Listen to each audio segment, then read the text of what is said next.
Chapter 171 Threshing the Rice. Seeing that the two were about to start arguing again, Li Ziyan quickly interrupted, "Dad, Mom, please stop arguing. What are you talking about? Let me explain first. Where did this ID card of ours come from? Does our family have some hidden secret? Could we be experts in forgery?" Lu Yunxi stretched out her index finger and swayed it from side to side. "These days, expert isn't a good word. Considering how well you've cared for the old lady, I'll tell you a thing or two." Li Ziyan perked up, squatted down, and looked like he was listening attentively. Seeing this, Lu Yunxi joked with her husband, "Hey, look at our son, doesn't he look familiar?" Li Haochuan retorted sharply, "Isn't it just like Dolly? Dolly is a husky raised by the Li family, while Dodgy is an orange cat. Every time you feed it, it squats like this, with its eyes sparkling." "Hello." Li Ziyan jumped up immediately, protesting angrily, "How can you be such parents? How can you call your own son a dog?" Lu Yunxi quickly said, "Don't interrupt, I'll explain it to you properly. Son, do you know what time travel is?" Li Ziyan showed little interest, feeling that his mother was just teasing him. She replied lazily, "I know, I also time travel in my dreams. But what does this have to do with an ID card?" Lu Yunxi said, "The ID card is from another time, which is why the date is like this." Li Ziyan didn't believe a word of it. "Mom, didn't you go on a trip abroad? How come you still have time to read novels by Red Persimmon? Why don't you go home and rest? When I used to jet lagged, I would sleep soundly for hours, and when I woke up I would be fine and would never talk nonsense. By the way, is the driver still at the door? Shall I take you two there? This means they're kicking people out." Seeing this, Lu Yunxi didn't intend to say anything more. Her son didn't believe her, so there was no point in saying anything more. Besides, she didn't want to talk about it much in the first place. He immediately stood up and said, "No need for you to see us off, we'll go back right now. What do you want to eat tonight? I'll cook it myself." He also reminded her, "Be nice to that old lady, and fulfill any requests she may have." Li Ziyan responded and watched his parents' figures disappear into the crowd before starting to search for which history-related documentaries to download. Meanwhile, Lu Mingui returned to Daming, where the threshing ground was already bustling with activity. Several families were busy. These are the families who were among the first to harvest wheat, now they're starting to thresh it. Thanks to the Lu family's help, the Song family's wheat harvest was relatively early. At this moment, Song Xiaoqiu and the Lu family members were also busy working in the threshing ground. Seeing Lu Mingui approach, she hurriedly called out, "Mother, my eldest uncle has borrowed an ox, which is perfect for harvesting wheat for our family." Lu Mingui stepped forward to help, trying to untie the bundles of wheat and spread them out on the hard threshing ground. The mixture should be spread evenly, forming a large circle. Then they harnessed the old ox to the shaft, and it pulled the large stone roller, slowly making it turn around in a circle. Lu Wenli led the old ox, slowly circling around the field. The heavy stone roller pressed down on the wheat ears, producing a slight crackling sound. The others weren't idle either, they took wooden shovels and followed behind, turning over the threshing floor. The wheat ears that were not covered need to be turned over. Make sure the wheat grains are pressed down by the stone roller on the next round so that all the grains can be pressed out. After the wheat grains are pressed, the wheat stalks also need to be transported back home and piled into haystacks. Most of it was used for fuel, and a small portion was used for composting. Some skillful families can weave wheat straw into straw hats, straw sandals, and the like. But Lu Mingui's family doesn't have such a capable person. The threshed wheat grains are mixed with dust, chaff, and straw, so they cannot be collected directly and need to be winnowed. There are no fans in the village. You can borrow one in Duangjuang, but even if you do, you have to wait in line until someone else has used it up. Most people were unwilling to borrow it. Instead, they took wooden shovels, scooped up the wheat grains, and tossed them high into the air with the wind. The dust, chaff, and straw were all blown away by the wind, while the wheat grains fell to the ground. Clean wheat grains still need to be dried before they can be brought home, otherwise they will get moldy and infested with insects. These are jobs that can't be done in a day. The adults were busy at work on the threshing floor. The children were laughing and playing around. This is the most tiring yet happiest time of the year. After a hasty lunch, the afternoon was spent working again. In the evening, the family sat down together for dinner. Lu Wenli sighed and estimated, this year's drought has resulted in a poor harvest. If this were in previous years, your 6 acres of high-quality land could yield at least 8 she of wheat, or even 10 she. I estimate that we'll be lucky to get 6 she this year. After paying the land tax and deducting the amount reserved for seed, less than 5 bushels remained. This isn't even enough to feed a family. Lu Yongkong was also troubled, so he asked his father, what should we plant in the back? They should be planted in the next couple of days. Time waits for no one. He added, if you ask me, we should plant soybeans. Soybeans can strengthen the soil, and after harvesting them, we can make soybean rice, press soybean oil, and the soybean cakes are delicious. Second Uncle Lu Wenqi said, if it doesn't rain, we can't plant beans. It would be better to plant millet. Millet is not afraid of drought, and it can survive even if its leaves are curled up like needles. At that time, half a bushel of millet can be boiled into several large pots of thin soup, which can be drunk to save one's life. Lu Wenli, however, said, when it comes to drought resistance, sorghum is the most drought resistant. Years ago, I heard that sorghum wine could be used to offset grain tax, with 1 she, a unit of dry measure, being equivalent to 3 she. The group discussed it for a long time, but couldn't come to a definite answer. Lu Mingui interrupted them, saying, didn't we say we'd be going to Suzhou Prefecture in the second half of the year? You're not planning to come with me?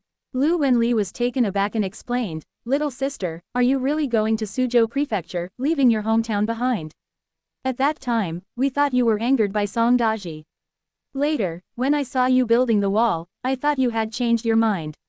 Therefore, the Lu family had no plans to go to Suzhou Prefecture. Lu Mingui wasn't angry. She knew what leaving one's hometown meant to people who had lived there for generations. He said earnestly, brother, I don't want to leave either, but what if I can't survive one day? Chapter 172 Farming. Upon hearing this, Lu Wenli was stunned. Lu Wenqi comforted her, saying, little sister, how come you're at the point where you can't survive? It might rain in a couple of days. Besides, will life be any better if we go to that Suzhou Prefecture? It might not even be as good as here. Lu Mingui hadn't really thought of how to persuade them for a moment, so she simply said, let's not talk about this for now. Let's talk about farming right now. The next thing is definitely a drought, there will be no rain. In her memory, not a single rain fell until she died next year. We'll plant it like this, we'll plant millet on these 6 acres and some sorghum behind the house. We can make a few brooms then. The rest of the land is planted with beans, which can fertilize the soil. In that instant, she made up her mind. Even if she has to go to Suzhou Prefecture in the second half of the year and doesn't have time to harvest the autumn crops, these grains might still be able to help her neighbors. Everyone agreed. Okay, we'll do whatever you say. After seeing her family off, Lu Mingui brought a bowl of coarse rice and 3 eggs to the Zhao family that evening. The Wang family also received a share. This is to express my gratitude to the 2 families who saved me and Song Xiaodong that night when they went up the mountain. She had been thinking about this for days, but kept forgetting. The Wang family was naturally grateful. They didn't have much contact with the Song family, mainly because Song Daji used to look down on people, which made them dislike him. Now it seems that Granny Lu is actually quite good. So the 2 families gradually started to interact. The next day, the winter wheat in the village had been almost completely harvested, and the threshing ground was even more lively. The people lined up, ready to thresh the grain with a stone roller. Some families with many able-bodied men, impatient to wait, would swing flails to thresh the grain. Meanwhile, on the Song family's side, Lu Mingui brought all the wheat home and dried it in the yard. He kept a close watch on the yard to prevent the birds from stealing his food. Lu Mingui, Song Xiaoqiu, Lu Wenli, and others went to work in the fields. The men used iron hoes to turn the soil, turning over the wheat stubble and weeds to make the soil fertile. Lu Mingui and Song Xiaoqiu followed behind, using wooden mallets to break up the large clods of earth. Finally, rake the soil back and forth to make it loose and flat, so that it is easier to sow and the millet will sprout well. Once the sun is higher and the land has been prepared, it's time to start sowing. These millet grains were carefully harvested last year and stored in the kitchen, sealed in earthenware jars to prevent moisture and insects. Lu Wenli used a seed drill, which was originally purchased jointly with the Zhao family when Song Chengye was still alive. Now it's used by 2 families, and sometimes it's lent out to other people for their own use. The reward might just be a bowl of brown rice. Today it's the Song family's turn. Lu Yongkong led the way with the yellow ox, while Lu Wenli pushed the seed drill the day after tomorrow. As the two men moved forward, the iron seed drill at the front of their feet broke through the soil, forming a planting furrow. As Lu Wenli pushed the seed drill, he rhythmically shook the handle from side to side, and the seeds in the seed hopper fell into the soil through the hollow pipe. Then, the seed drill, hung behind the seed drill feet, can cover the seeds with soil. Lu Yongkong, leading the ox, laughed and said, "To be honest, a seed drill is much more convenient, it's so useful." "Isn't that right?" his father said. "The advantages of this seed drill go far beyond just convenience. It saves on seeds, the germination is uniform, and the seedlings grow strong later. And it's quick, these few acres can be planted in an hour or two." Song Xiaoqiu said, "Uncle, you two go ahead with your work, I'll go home and cook for you." Lu Mingui didn't go to the vegetable market this morning, but seeing that there was nothing to do in the fields for the time being, she thought she would go over there. Just then, a commotion came from the nearby field. It turned out that Wang Lizheng had led his men to arrest Song Daji and Hu Kuihua. He cursed, "I've never seen anyone as lazy as you two. Such good crops, why aren't you harvesting them? Open your dog eyes and look around. Whose fields are left unattended? Everyone else has finished collecting, except for yours. What a pair of spendthrifts." The couple looked ashamed after being scolded, and Song Daji complained, "It's all whose fault? I injured my leg a while ago, and not only did she not give me money for treatment, she also keeps going back to her parents' home. They don't care about their families, they don't care about the fields, and they don't even care about their children." Hu Kuihua didn't give him a friendly look either. "What can a woman like me do? All the men in my family are dead. A useless man, all he does is talk and no action." The two were about to continue arguing when the village head shouted, "Shut up. If you're not going to harvest this wheat, I'll have everyone come and harvest it together. Everyone, take these home." Song Daji refused. "Village head, isn't this blatant robbery? It's something my family worked hard to grow." Wang Lizheng sneered. "It was grown with great effort, but the one who put in that effort was your mother, not you. So you don't take it seriously and just want to ruin it. Since you don't want to collect it, then pay this year's summer tax first." Song Daji jumped up. "Summer tax? Village head, my family doesn't have to pay summer tax this year. Song Dehe died in the military conscription, so our family should be exempt from summer taxes this year." Some of the villagers who were watching the commotion glanced at Lu Mingui and his group and almost burst out laughing. Everyone burst into laughter. "Song Daji, are you really confused or just pretending? I think it's like they've been blinded by lard." "It's not that they've been blinded by lard, it's that they've lost their conscience and can't tell what's important. The two families aren't just separating, they're severing ties. If summer taxes are to be waived, it applies to the Song family's old residents, and has nothing to do with Song Daji. Didn't you see? Aunt Lu doesn't even bother with him." Wang Lizheng didn't even bother to pay attention to Song Daji's words, and only said, "If you don't sell the wheat and harvest it today, then all of it will go to the summer tax." Having said that, he turned and left. He was really annoyed by Song Daji. If it weren't for the summer tax, he wouldn't have even given this family a second glance, even if they starved to death. Lu Mingui heard the conversation clearly but pretended not to hear it. Then Wang, the village head, walked over and asked, "What are you planting on this land?" Lu Mingui said, "We planted millet." He added, "I think the heavens are not willing to send rain, planting millet is drought resistant. At least we can expect some harvest this year. Lord of the village, don't you agree?" Wang Lizheng felt that there was something more to her words, and then he thought about the weather in the past 2 years. He nodded in agreement. "That's true, millet is more drought-resistant than soybeans." Lu Mingui said, "Then why not let the villagers plant more millet? If it still doesn't rain in the second half of the year, they won't starve to death." Wang Lizheng glanced at her and sighed, "That's one way to put it. But others might not listen. And last year, everyone saved some seeds. What is left behind may not necessarily be millet." He added, "These soybeans not only nourish the soil, but they're also easy to sell, and the money can be used to pay taxes. Unlike millet, which is fine for our own consumption, but no one wants to buy it." Lu Mingui understood. The village head could go and discuss this matter, but there probably wouldn't be many people willing to listen. She had no choice but to give up, and later only reminded her neighbors.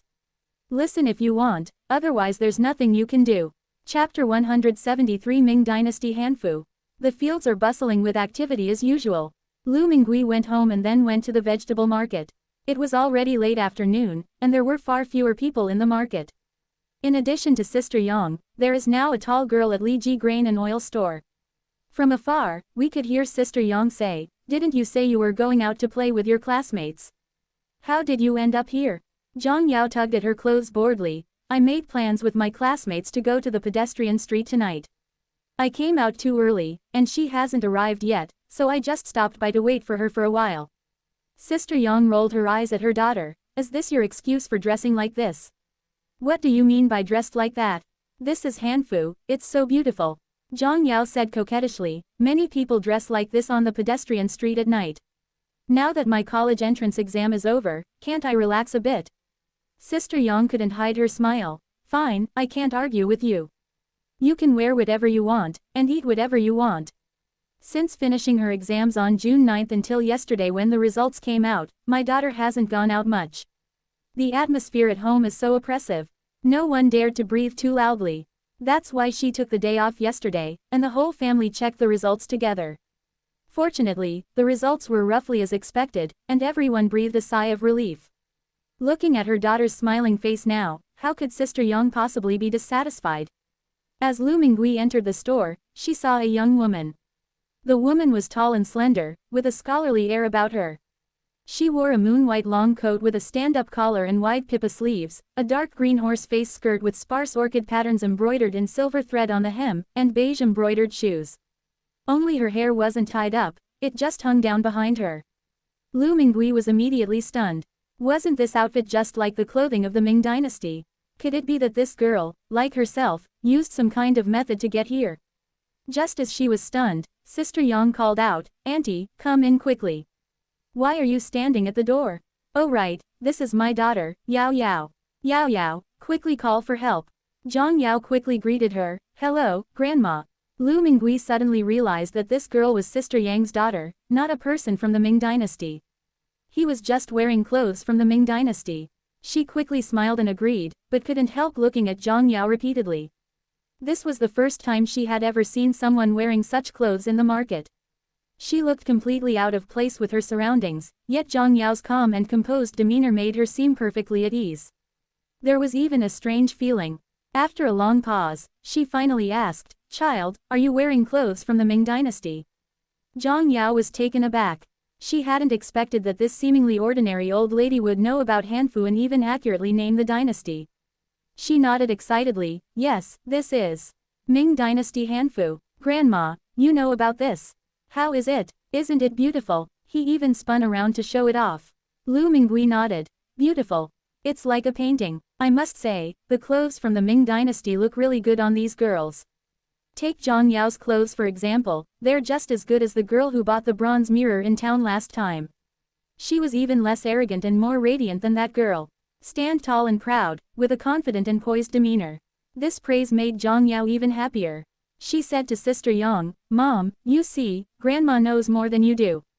Her mother had told her about this Grandma Lu when she got home. The family had speculated about it several times before. Some say it might be Alzheimer's, while others say it's because he lives in the mountains in the suburbs and doesn't understand anything. Looking at it now, it doesn't seem like what her mother said at all. The old man was clearly kind and approachable, and also very good at talking. Sister Yang also had her own trump card. When she heard her daughter say that, she pouted and said, "Fine, I don't understand. Don't ask me for money next time you buy Hanfu." Seeing this, Zhang Yao quickly rushed to her mother and flattered her. Mom is the best mom in the world, and she knows the most. Omniscient and omnipotent. When Sister Yang couldn't see her, she winked at Lu Mingui.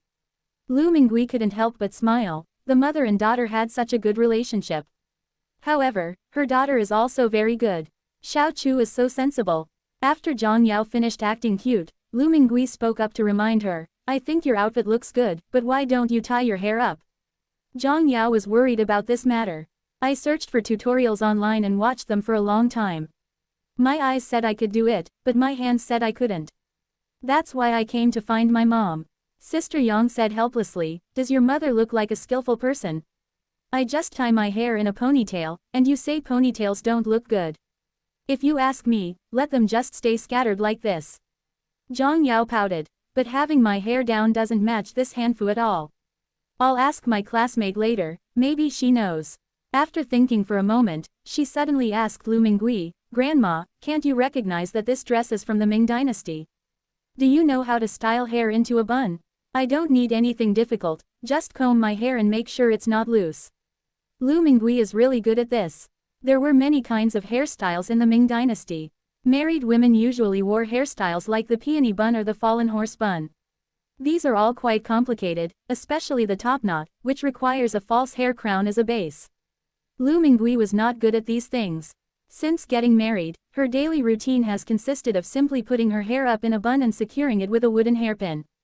Back when she was still unmarried, her family was quite wealthy, and her elder brother and sister-in-law doted on her, so she often combed her hair at home. They can do all sorts of hairstyles, such as the three-strand bun, the double spiky bun, and the hanging bun. This is perfect for a girl like her. However, she cautiously replied, "I do know both, but I'm not sure if they're suitable." Zhang Yao's eyes were already sparkling. "It's suitable, it's definitely suitable." She rummaged through her small cloth bag and pulled out some ribbons and velvet flowers. "These were given away as free gifts when I bought clothes. Do you think they're usable?" Lu Mingui took it and nodded quickly. "It works, everything works." "That's good," Zhang Yao said, taking a comb out of her bag. "I always carry a comb with me." Seeing this, Sister Yang quickly shooed the person away. "Don't comb your hair in the shop, I only sell food here. Go to the restroom." He then added, "You know where it is, right? Go get a stool." Zhang Yao nodded. "I know." As he spoke, he pulled Lu Mingui up to the second floor. Lu Mingui was still pondering what room it was when, in the blink of an eye, she had followed the person to a corner on the second floor. This is a place she has never been before. Chapter 174 Tap Water. The two doors face each other, one labeled male, and the other female. And directly opposite them was a huge mirror. On the wall below the mirror, there are two basin-like objects, each with an iron-like object on top. Just as I was watching in surprise, a man came out from inside, lifted the little iron gadget, and clear water flowed out. The man casually washed his hands, wiped them on his pants a few times, and left. This scene made Lu Mingui's heart pound. Is this water? Where does the water come from? Coming from behind the wall. You just washed your hands like that, and then the water just ran away. What a pity. Just as she was about to lean closer for a better look, she heard Zhang Yao say, "Grandma, what do you think of this place? I'll comb my hair here, it won't bother anyone. And there just happens to be a mirror, so I'm sitting here." As she spoke, she sat down on the small stool. Lu Mingui thought to herself, "Luckily I brought a stool. This kid is tall, a full 1.5 heads taller than me." He suppressed his urge to look at the water and focused on combing Zhang Yao's hair. Zhang Yao's hair was black, soft, and glossy. Lu Mingui took a look and made up her mind. She would just comb her hair into 3 strands. With that thought in mind, he started making movements. Divide the hair on both sides of the head into 2 sections, and the hair on the forehead into a 3rd section. Tie them up with a hairband and decorate with velvet flowers, while the hair at the back of the head falls naturally down the back. Look, how about it? Zhang Yao felt that Grandma Lu's technique was so gentle that she almost fell asleep. Upon hearing this, she quickly opened her eyes, stood up, and walked to the mirror. Upon seeing this, I was somewhat stunned. The person in the mirror seemed somewhat unfamiliar. Her originally loose hair was combed up on top of her head, revealing her full forehead. The hairband swayed in the wind, adding a touch of liveliness. The girl's clear, bright eyes and brows made her look charming and adorable. Zhang Yao couldn't help but click her tongue. Wow, is this really me? Grandma Lu, you're amazing. With my hair tied up like this, I don't even look like myself anymore. Lu Mingui, however, thought the child was naturally beautiful, a rare sight in the market. He praised her generously, saying, "You're already beautiful, but you look even better with your forehead showing." This is the hairstyle commonly worn by unmarried women in the Ming Dynasty, called the 3-strand hairstyle, which matches your clothes perfectly.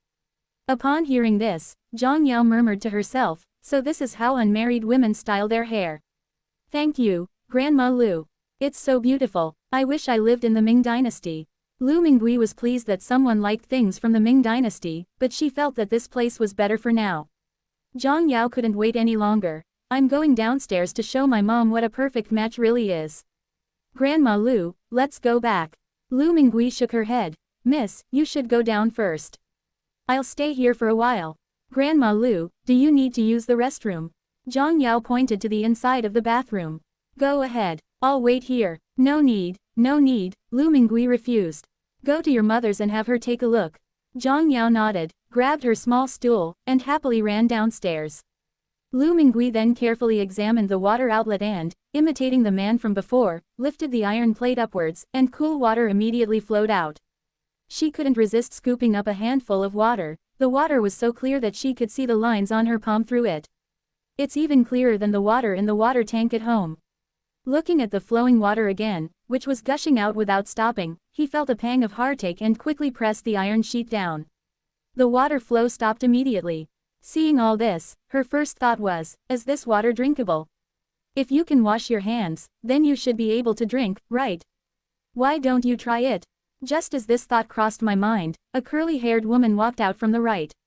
She also lifted the metal plate and washed her hands. Then he looked at Lu Mingui and said, "Oh, Auntie, what are you doing here?" She was very enthusiastic. "Would you like to go to the store and buy some clothes?"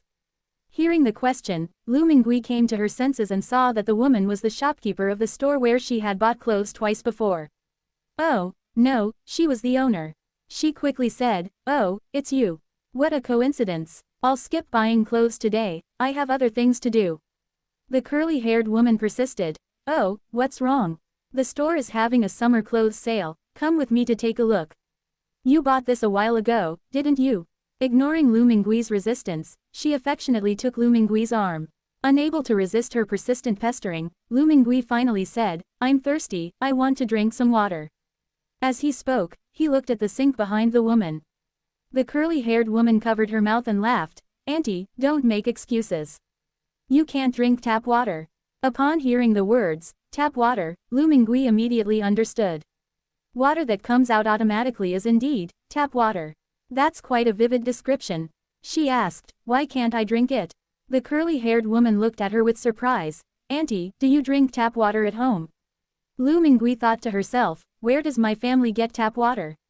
We drink well water." She shook her head and denied it. "No.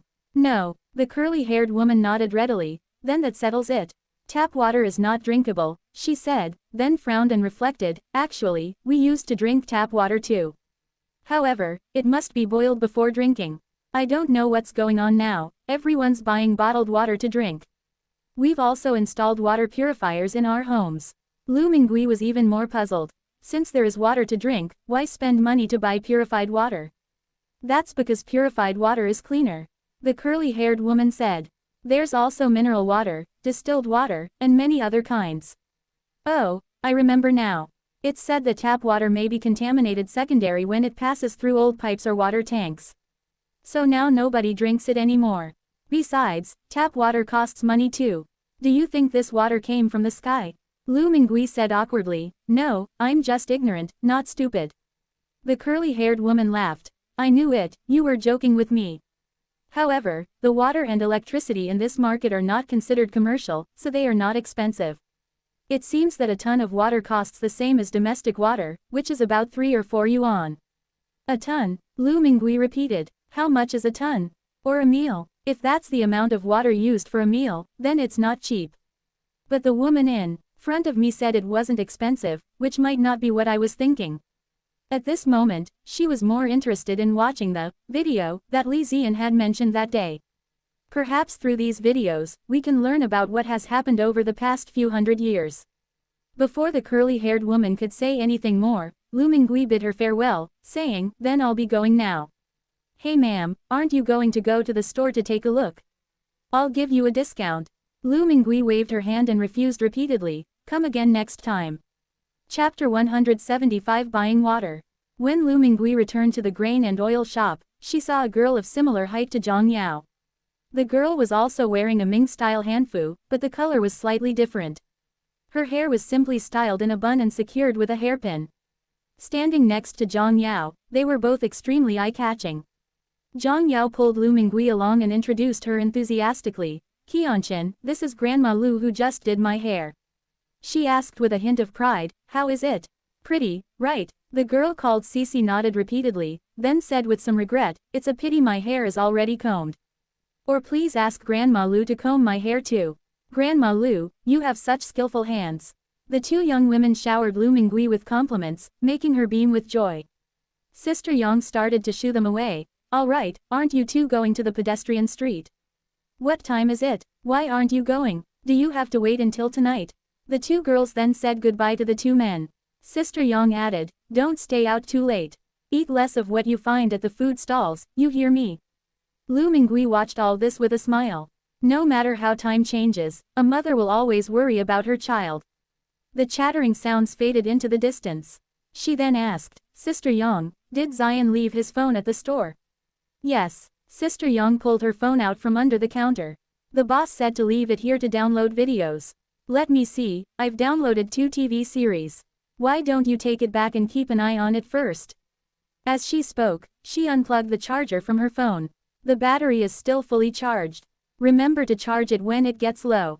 Lu Mingui watched Yang Daji's actions and understood in her heart where she was going to get that damn electricity. She said somewhat shyly, my home doesn't actually have electricity, so I might have to trouble you again. In the past, Sister Yang would have made a big fuss about it. Why is there no electricity? The mountains have electricity now. Is it because you can't afford to pay your electricity bill? But the electricity bill isn't that expensive, is it? But now that the boss is willing to show respect to this old lady, and her daughter also like this, Grandma Lu, very much, she was too lazy to say anything more. Who cares why her house doesn't have electricity? Every family has its own problems, who knows what difficulties they might be facing. Besides, after spending time with her, she felt that apart from being ignorant, the old lady was actually quite nice. They don't have many of the minor ailments common in older people. For example, some people act like they're old and condescending, like to lecture others, or try to take advantage of others, spread rumors, or complain about everything.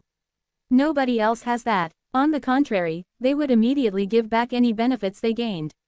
It's hard not to like someone like that. She readily agreed. Sure, just bring it over when the battery is dead. If you're done watching, take it over and continue downloading. There's Wi-Fi in the store. Auntie, why do you like watching these historical dramas and documentaries? You'd be better off watching something lighter. Before Lu Mingui could answer, she seemed to remember something. He then took out another bag. These are the books the boss brought over. I'll let you take it back and look at it too. Lu Mingui leaned over to take a look. She had only wanted to watch videos because she had a phone, but she didn't expect Li Zian to have also prepared books. She saw a book at the very top called Lectures on the History of the Ming and Qing Dynasties, which was in 2 volumes, as well as 5,000 Years of Chinese History, and so on. So many. Lu Mingui was somewhat surprised, and at the same time, she was also touched. This child is truly sincere, he gave so much all at once. At her pace, who knows how long it will take to see it. After putting away her phone and books, she asked Sister Yang about tap water and bottled water. Ms. Yang said that the purified water is safe to drink directly without causing diarrhea, and it's also very convenient, as there's a water delivery service located in the southernmost corner of the market. If you run out of water, call someone to bring it over. After hearing this, Lu Mingui had an idea in mind. On the 2nd floor, you can take a shower and do laundry. If you want to drink something, you have to boil it. Also, the water is managed by someone. The woman with curly hair said it was a paid service, and Sister Yang also said that they had to read the water meter every month. So the water is usable, but it can't be too outrageous. It would be best to buy some more purified water for home use. She immediately said goodbye to Sister Yang and walked towards the southeast corner of the vegetable market. When they arrived at the location, they saw that the water shop, like Mr. Lu's dried goods shop, was like a passageway. One side faces outwards, and the other side faces the vegetable market. The store was quite messy, though, with a lot of blue bottled water bottles against the wall. There were also empty buckets lying on the ground. On a small blue cart were 4 buckets of water. It was unclear whether they were being transported out or unloaded. Inside the shop, a woman was on the phone. The residential area, building 15, a bucket of spring water, okay. I'll send it over to you in a bit. After hanging up the phone, he called out to a man in the store, go deliver water. The man nodded, shouldered a bucket of water, and went out without looking up, disappearing into the white mist. The woman then looked at Lu Mingui, do you need water delivered? Give me the address. Lu Mingui shook her head, let me take a look first. The woman then said, Haven't you ever ordered water from my store? If you live nearby, booking through me is the most cost-effective option. My prices are the fairest. Here, take this business card. Call anytime you want to order water. We open at 8 in the morning and close at 8 at night.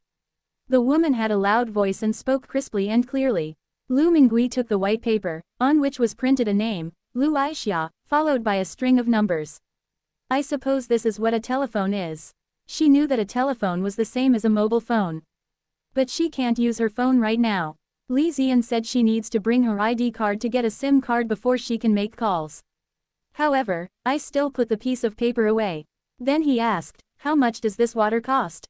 The woman pointed to the water at the base of the wall and said, we have both cheap and expensive options. It depends on what your family likes to drink. This is ordinary purified water, 12 yuan a bottle, which is fine for daily household use. This is natural spring water, 18 yuan a bucket, it's the best for brewing tea. Lu Mingui asked, isn't it all pretty much the same water? Why is there such a big price difference? The woman immediately retorted excitedly, how can they be the same? This spring water tastes sweet and refreshing, it's so much better. Lu Mingui felt that no matter how sweet or delicious the water was, it wasn't worth spending an extra 6 yuan. So he pointed to the purified water and said, then give me 5 buckets. Seeing that she wanted a lot, the woman quickly recommended, how about you take 10 buckets? They're having a promotion now, buy 10 get 2 free, that works out to less than 10 yuan a bucket. Lu Mingui thought it made perfect sense, since she would have to drink water anyway. Alright, 10 buckets it is. Recalling the drought, when villagers fought tooth and nail for water and their mouths were parched every day, she felt that this amount of water was not much. Chapter 176 Lychee. Seeing that she agreed, the woman took out paper and pen. Okay, tell me your address, and I'll have someone deliver it to you later. I bet you drink it at home. How about I deliver 2 buckets at once? She was certain that the woman hadn't bought it for the company. The company doesn't have any administrators that old. Lu Mingui quickly replied, no need, I'll take it all this time, you don't need to deliver it. Take all 10 buckets. The woman looked at her with some surprise. Can you finish drinking it all at home? Lu Mingui nodded. Yes, take it all. My family is large, and we'll finish it in a few days. I'll go get the cart in a bit. The woman's lips twitched at these words. A water bucket, how can someone drink so much? As long as the business can be completed, that's fine. Okay, remember to drink the water as soon as you open it, don't let it sit for more than half a month. Also, this unopened one only has a shelf life of 6 months. By the way, normally you need to pay a 30 yuan deposit for each bucket, but since you bought so many, I'll just charge a 100 yuan deposit for both. Deposit. Lu Mingui was taken aback, and suddenly thought of the deposit money in the Ming Dynasty. Those whose families didn't have enough land to cultivate could become tenant farmers. Tenants had to pay the landlord a deposit called rent silver first. If a tenant farmer defaults on rent, this money will be deducted from his or hers. I'm guessing it means the same thing. Lu Mingui nodded in agreement and took out 2 red bills, one for the deposit and the other for the 10 buckets of water. They gave me back $4 in a deposit slip. She looked at the deposit slip, which stated the deposit for 10 buckets and the name, Lu Aixia. Then Lu Aixia said, you must keep this deposit slip safe. You can come back with the bucket to get your deposit back. If it gets lost, we won't take responsibility. Lu Mingui naturally understood this.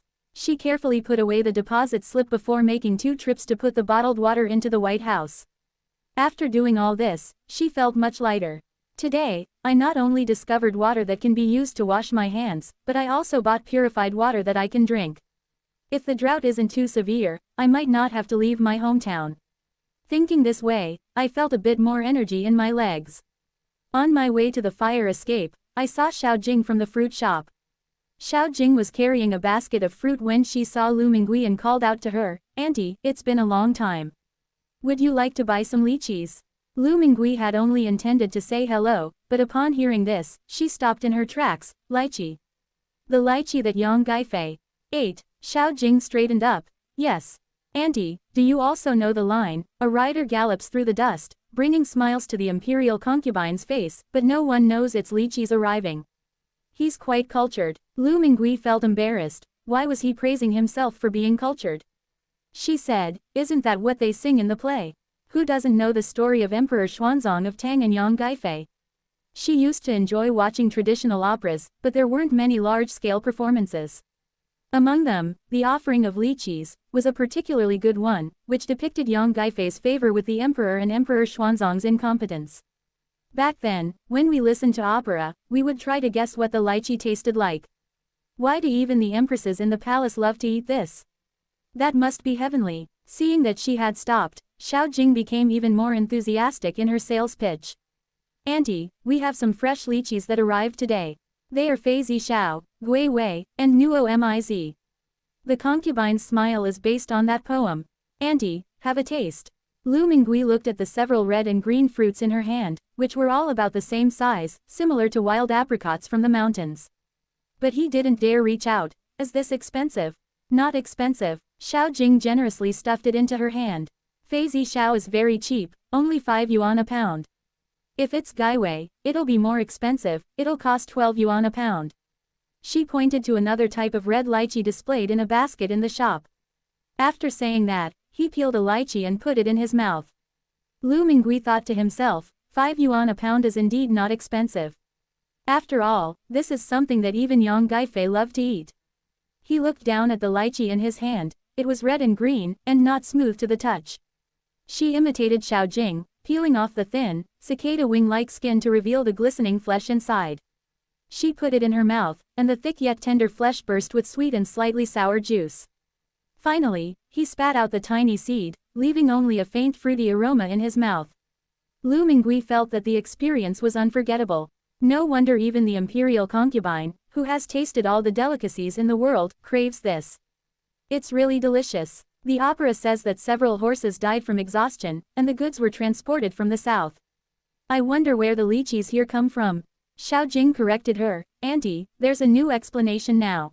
The one who said he loved eating lychees was Emperor Xuanzang of Tang, but he was just using the name of the imperial concubine to transport lychees. Therefore, later generations have criticized Yang Gaifei for wasting people's money and bringing disaster to the country. Actually, we should curse that damned emperor. Lu Mingui clicked her tongue. Was there really such a saying? This was something she had never expected. But lychees are so delicious. Xiao Jing, weigh out 2 jin of lychees for me. This tastes really good. I'll buy it and let my family try it. Then I looked at the other fruits in the store and saw several round, green-skinned watermelons on display. Is this a watermelon? Why is it so round? Watermelons in the Ming Dynasty were mostly oval, hence the saying, crooked melons and cracked dates. It's rare to see one so perfectly round.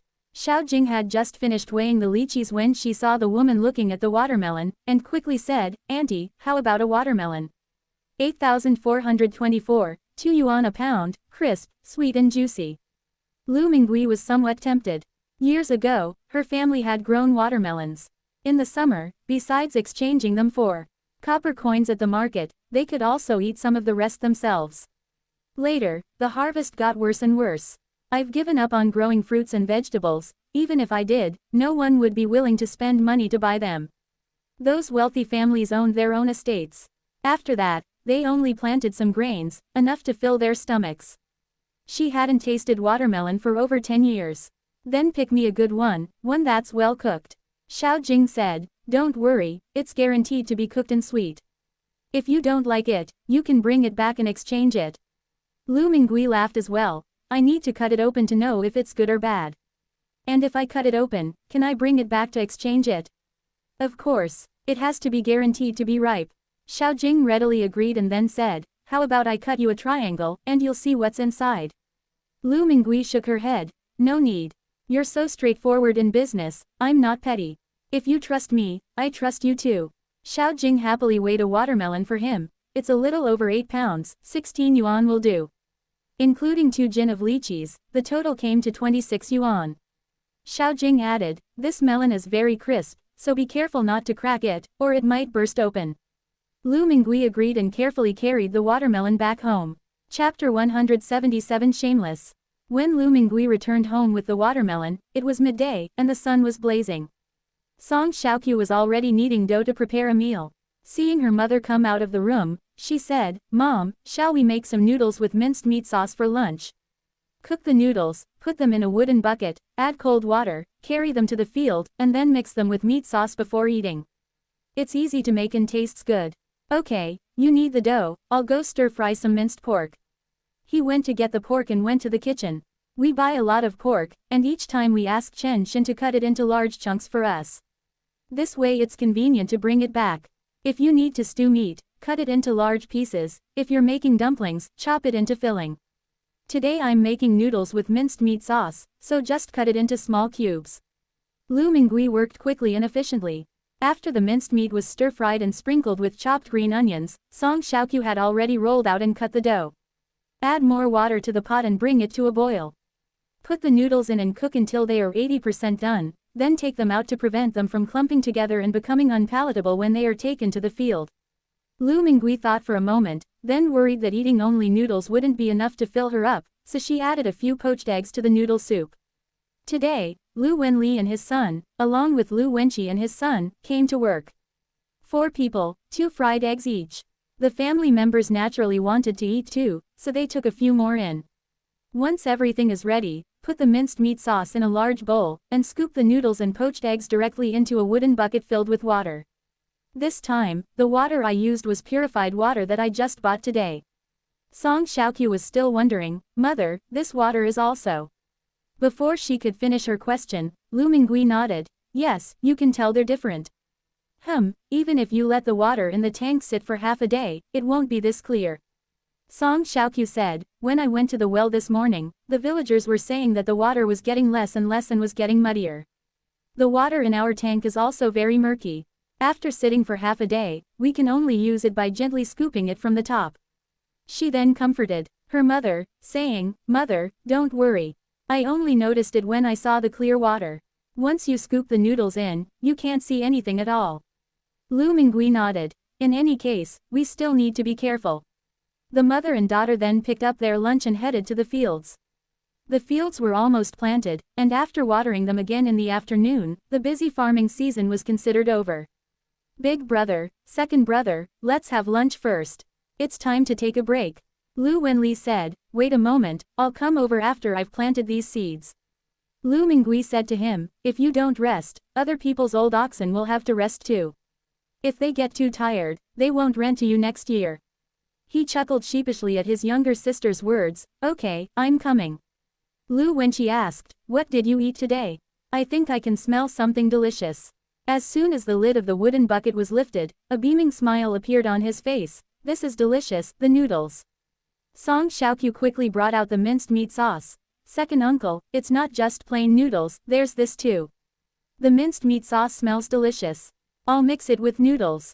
2 more poached eggs, soft boiled, please. Lu Wenqi took the bowl and chopsticks, not bothering to mix the minced meat, and first took a bite of the poached egg. Sure enough, the yolk was slightly solidified, just cooked to perfection. I must say my niece's cooking is the best. I must say, this minced meat sauce is delicious, the saltiness is just right. This is what Lu Wenli said. Song Xiaoqiu quickly said, Mom made all of this, I just rolled out the noodles. The 2 old men chuckled, realizing they had praised the wrong person. Compared to the laughter and joy on this side, Song Daji and his wife, not far away, were practically spitting fire in their eyes. They haven't eaten yet, and there's no one at home to cook. Most 7 or 8-year-old children can cook. Even if you don't cook at home, you should still go out and help with the farm work. So Song Daji complained, why did you insist on binding Irfan's feet? We're just farm kids, why bother with all this? He's always daydreaming, he can't even cook a meal. Hu Kuihua was also exhausted and felt itchy all over. Without foot binding, how can someone with big feet marry into a good family?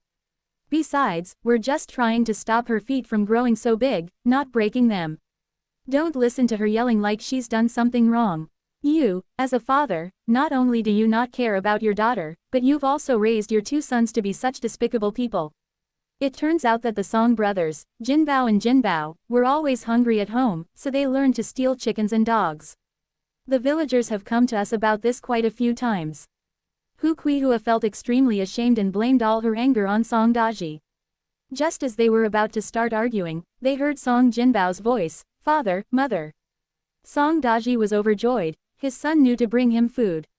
Even if there's no food, bringing some water would be great. He looked up and saw that the two boys were empty-handed, carrying nothing at all. Mother, we're starving. When are you going back to cook for us? Hu Kuihua snapped, eat, eat, eat. You can see right through your eyes and all you know is that you want food. There's work to be done at home and in the fields, it all depends on me. The two children, however, took it for granted. Mom gave birth to us, so of course she has to feed us. If we starve to death, no one will take care of you in your old age. The fact that he said such things at such a young age angered Hu Kuihua so much that she almost fell backward and was about to hit Song Jinbao. Song Daji finally spoke up. All right, don't be angry. Isn't it all because you spoiled him? Then he said to the two children, aren't you hungry? Look, they're eating noodles over there. Go and get a bowl. Although they were far away and couldn't see clearly, you could still see several people desperately slurping noodles into their mouths. Having learned his lesson, Song Jinbao retorted, Dad, why aren't you going? How could I, a grown man, possibly do this? Song Daji was actually shameless, but he was still a little scared when he thought about the arrow from that night. He continued to urge, you're all young, so if you can get some, then eat it, if not, then forget it. If the old woman scolds you, just pretend you don't hear it. If I hit you, you'll lie on the ground and cry. At that time, the villagers will definitely come and speak well of us. Go ahead without worry. Would your father harm you? Hu Kuihua remembered that she had instigated the children in the same way last time, and the two children were later beaten by the old woman. She advised, don't go. I'll go home and cook for you later. Song Jinbao, however, had learned his father's shamelessness and retorted, all you can do is make wild vegetables and brown rice, I won't eat that. I want to eat noodles. Come on, Yinbao, let's go and meet these people. As he spoke, he raised the small wooden stick in his hand and walked towards the edge of the field, looking proud and imposing. Then, when they got to a short distance from Lu Mingui, they fell silent and just stared at the group. Even before the two children arrived, Lu Wenli had already given them instructions. Don't underestimate these two children just because they're young, they've already gone astray. Don't pay too much attention to them, or you'll just get yourself into trouble. These words were meant for Lu Yongwen, in case he knew little about his aunt's family and was still bothering with the two children. But Song Xiaoqiu lowered her head slightly. Last time, because of these two children, I almost became estranged from my mother. This time, she doesn't care. Lu Mingui looked at the two children coldly, feeling only annoyance. Even though they've separated from their families and cut off ties, they still live in the same village and see each other all the time. How can they resolve this once and for all? Or, should we hit them even harder? Chapter 178 History. The Lu family members ignored the two men's staring gazes and quickly finished their food. Finally, everyone had a bowl of noodle soup. All the food in the bowls, basins, and buckets was eaten clean. Song Yinbao burst into tears. Wah, bad people, they're all bad people. Song Jinbao didn't cry, but spat fiercely at everyone. Pa, what's so great about that? It's just noodles. I'll ask my mom to make it when I get home. Yinbao, let's go. He pulled Yinbao away, but the stick in his hand was not behaving properly. He stuck it into the newly planted millet in the field, stirring up dust everywhere, and some of the newly planted millet was turned over and exposed. Lu Mingui had already wanted to teach the two a lesson, and now she was even less likely to hold back. She grabbed a carrying pole from beside her and started hitting Song Jinbao. With a whooshing sound behind him, Song Jinbao took off running. The 8.5-year-old child was quick and agile, and soon ran far away. Seeing that he couldn't catch up with Lu Mingui, Song Jinbao stopped, looking smug. You old hag, you think you can catch me? Behind them, the brothers Lu Yongkong and Lu Yongwen exchanged a glance, then got up and chased after them. How could we allow this child to not only waste food but also dare to insult an elderly person? Being adults with long arms and legs, they gave Song Jinbao and his companion almost no chance to escape before grabbing their hands and throwing them to the ground. What right do you have to arrest us? Help, an adult is bullying a child. Neither my parents have ever hit me, you old bastard. I hate you all, go to hell. The two children were crying, yelling, and cursing, but they were very stubborn. Lu Mingui picked up the carrying pole and slapped the two men's buttocks and legs repeatedly. After a few blows, the crying and fussing stopped, and screams of agony began. Hu Kuihua couldn't take it anymore and rushed over, angrily shouting, "Stop hitting me. We've severed ties, so what right do you have to hit my child?" Song Xiaoqiu mustered her courage. So you know about severing ties? Once you've broken off ties, just stay quiet. Don't keep bringing the kids over. You guys aren't annoyed, but we are. Hu Kuihua was so angry that her chest heaved. Her usually timid sister-in-law dared to lecture her to her face. This is truly outrageous. She spat at Song Xiaoqiu and said, "What's it to you? She's nothing but a slut who was divorced." Song Xiaoqiu was stunned by these words. No one in the village had ever said such a thing to her since the divorce. After all, her mother made a big scene back then, and everyone knows that Song Xiaoqiu was not at fault. It was Wu Shunzi who was wrong. "No, I didn't." Song Xiaoqiu's face turned pale, and she stammered, "I didn't." But he was too angry to say anything coherent. Hu Kuihua's face showed a smug look. How dare these people bully her son? With her hands on her hips, she continued to curse, "HMPH, shameless little whore, who do you think you are, telling me what to do? If you dare to call me Jinbao or Yinbao again, I'll tear your mouth apart." If it weren't for the 4 men from the Lu family standing behind her, she would have dared to take action. Originally hiding in his own wheat field, Song Daji saw that his wife had the upper hand, so he immediately stood up and walked behind Hu Kuihua. Hu Kuihua, now even more confident, continued her tirade. But Lu Mingui, without saying a word, raised the carrying pole and smashed it down on her. With a bang, the impact made Hu Kuihua dizzy. Another blow, this time with even greater force, left Song Daji with a bloody head wound. Hu Kuihua covered her head, incredulous. Why did you hit me? That old hag, she went way too far. Who would do something like this without warning? Lu Mingui sneered. You protect your son, and I'll protect my daughter. You like to talk nonsense, don't you? I'll beat you to death, so you can't talk nonsense anymore when you're dead. As he spoke, he raised the carrying pole high again. Hu Kuihua, though outwardly fierce, was inwardly weak. You dare. Lu Mingui simply swung the carrying pole at her again. You'll see if I dare. This time, Hu Kuihua was truly knocked unconscious. The couple were lying on the ground, and nobody paid them any attention. The 2 children watched all this with terror in their eyes. Song Jinbao thought to himself, even if I starve to death, I won't get involved with that old woman. His parents really did him a lot of harm. The villagers working nearby looked up when they heard the noise, then quickly lowered their heads again. Some nosy people were about to come and see what was going on, but their families stopped them, asking, "Where are you going? Have you finished all the work? I'm so bored. Stop looking. You've offended Song Daji's family, and you'll get yourself into trouble even if nothing's wrong." Later, Lu Mingui heard that Song Daji had complained to the village head, but the village head ignored him. Not only did they ignore him, they also scolded Song Daji. He said, "Your mother was mistreated by you so much, but she never laid a hand on you. Now that you've separated from your family and cut ties, would she come looking for trouble with you? I remember when we broke off our ties, Granny Lu said your family was a jinx and that she just wanted to get as far away from you as possible. Would she smash your head with a carrying pole?" Song Daji swore, "It's true, she hit me on the head with a carrying pole. If I'm making this up, may I be struck by lightning." Wang Lizheng chuckled and said, "It would be good if the sky struck with lightning, and if it rained a little, it would save everyone the trouble of carrying water to irrigate the fields." These words infuriated Song Daji. "Village head, are you trying to favor their family?" Wang, the village head, said, "I am impartial. I have been a village head for many years and I have always acted in accordance with the rules. It's broad daylight, there must be quite a few people working around here, right?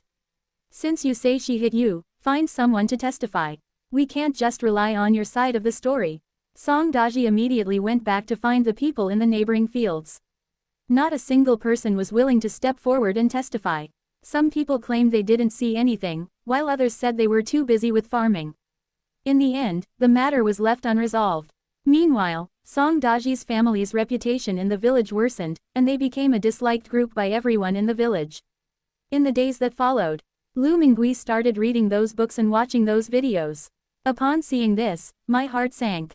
This period was historically known as the Little Ice Age, characterized by unstable climate and frequent extreme weather events. Take this current drought, for example, it has lasted for nearly 15 years. This is not the most powerful time yet, it will reach its peak in the 10th year of the Chongzhen Emperor's reign. This period is historically known as the Chongzhen Great Drought. Historical records say that eventually, people ate everything they could find, tree bark, grass roots, and clay. Finally, cannibalism. Countless farmers left their homes and became refugees.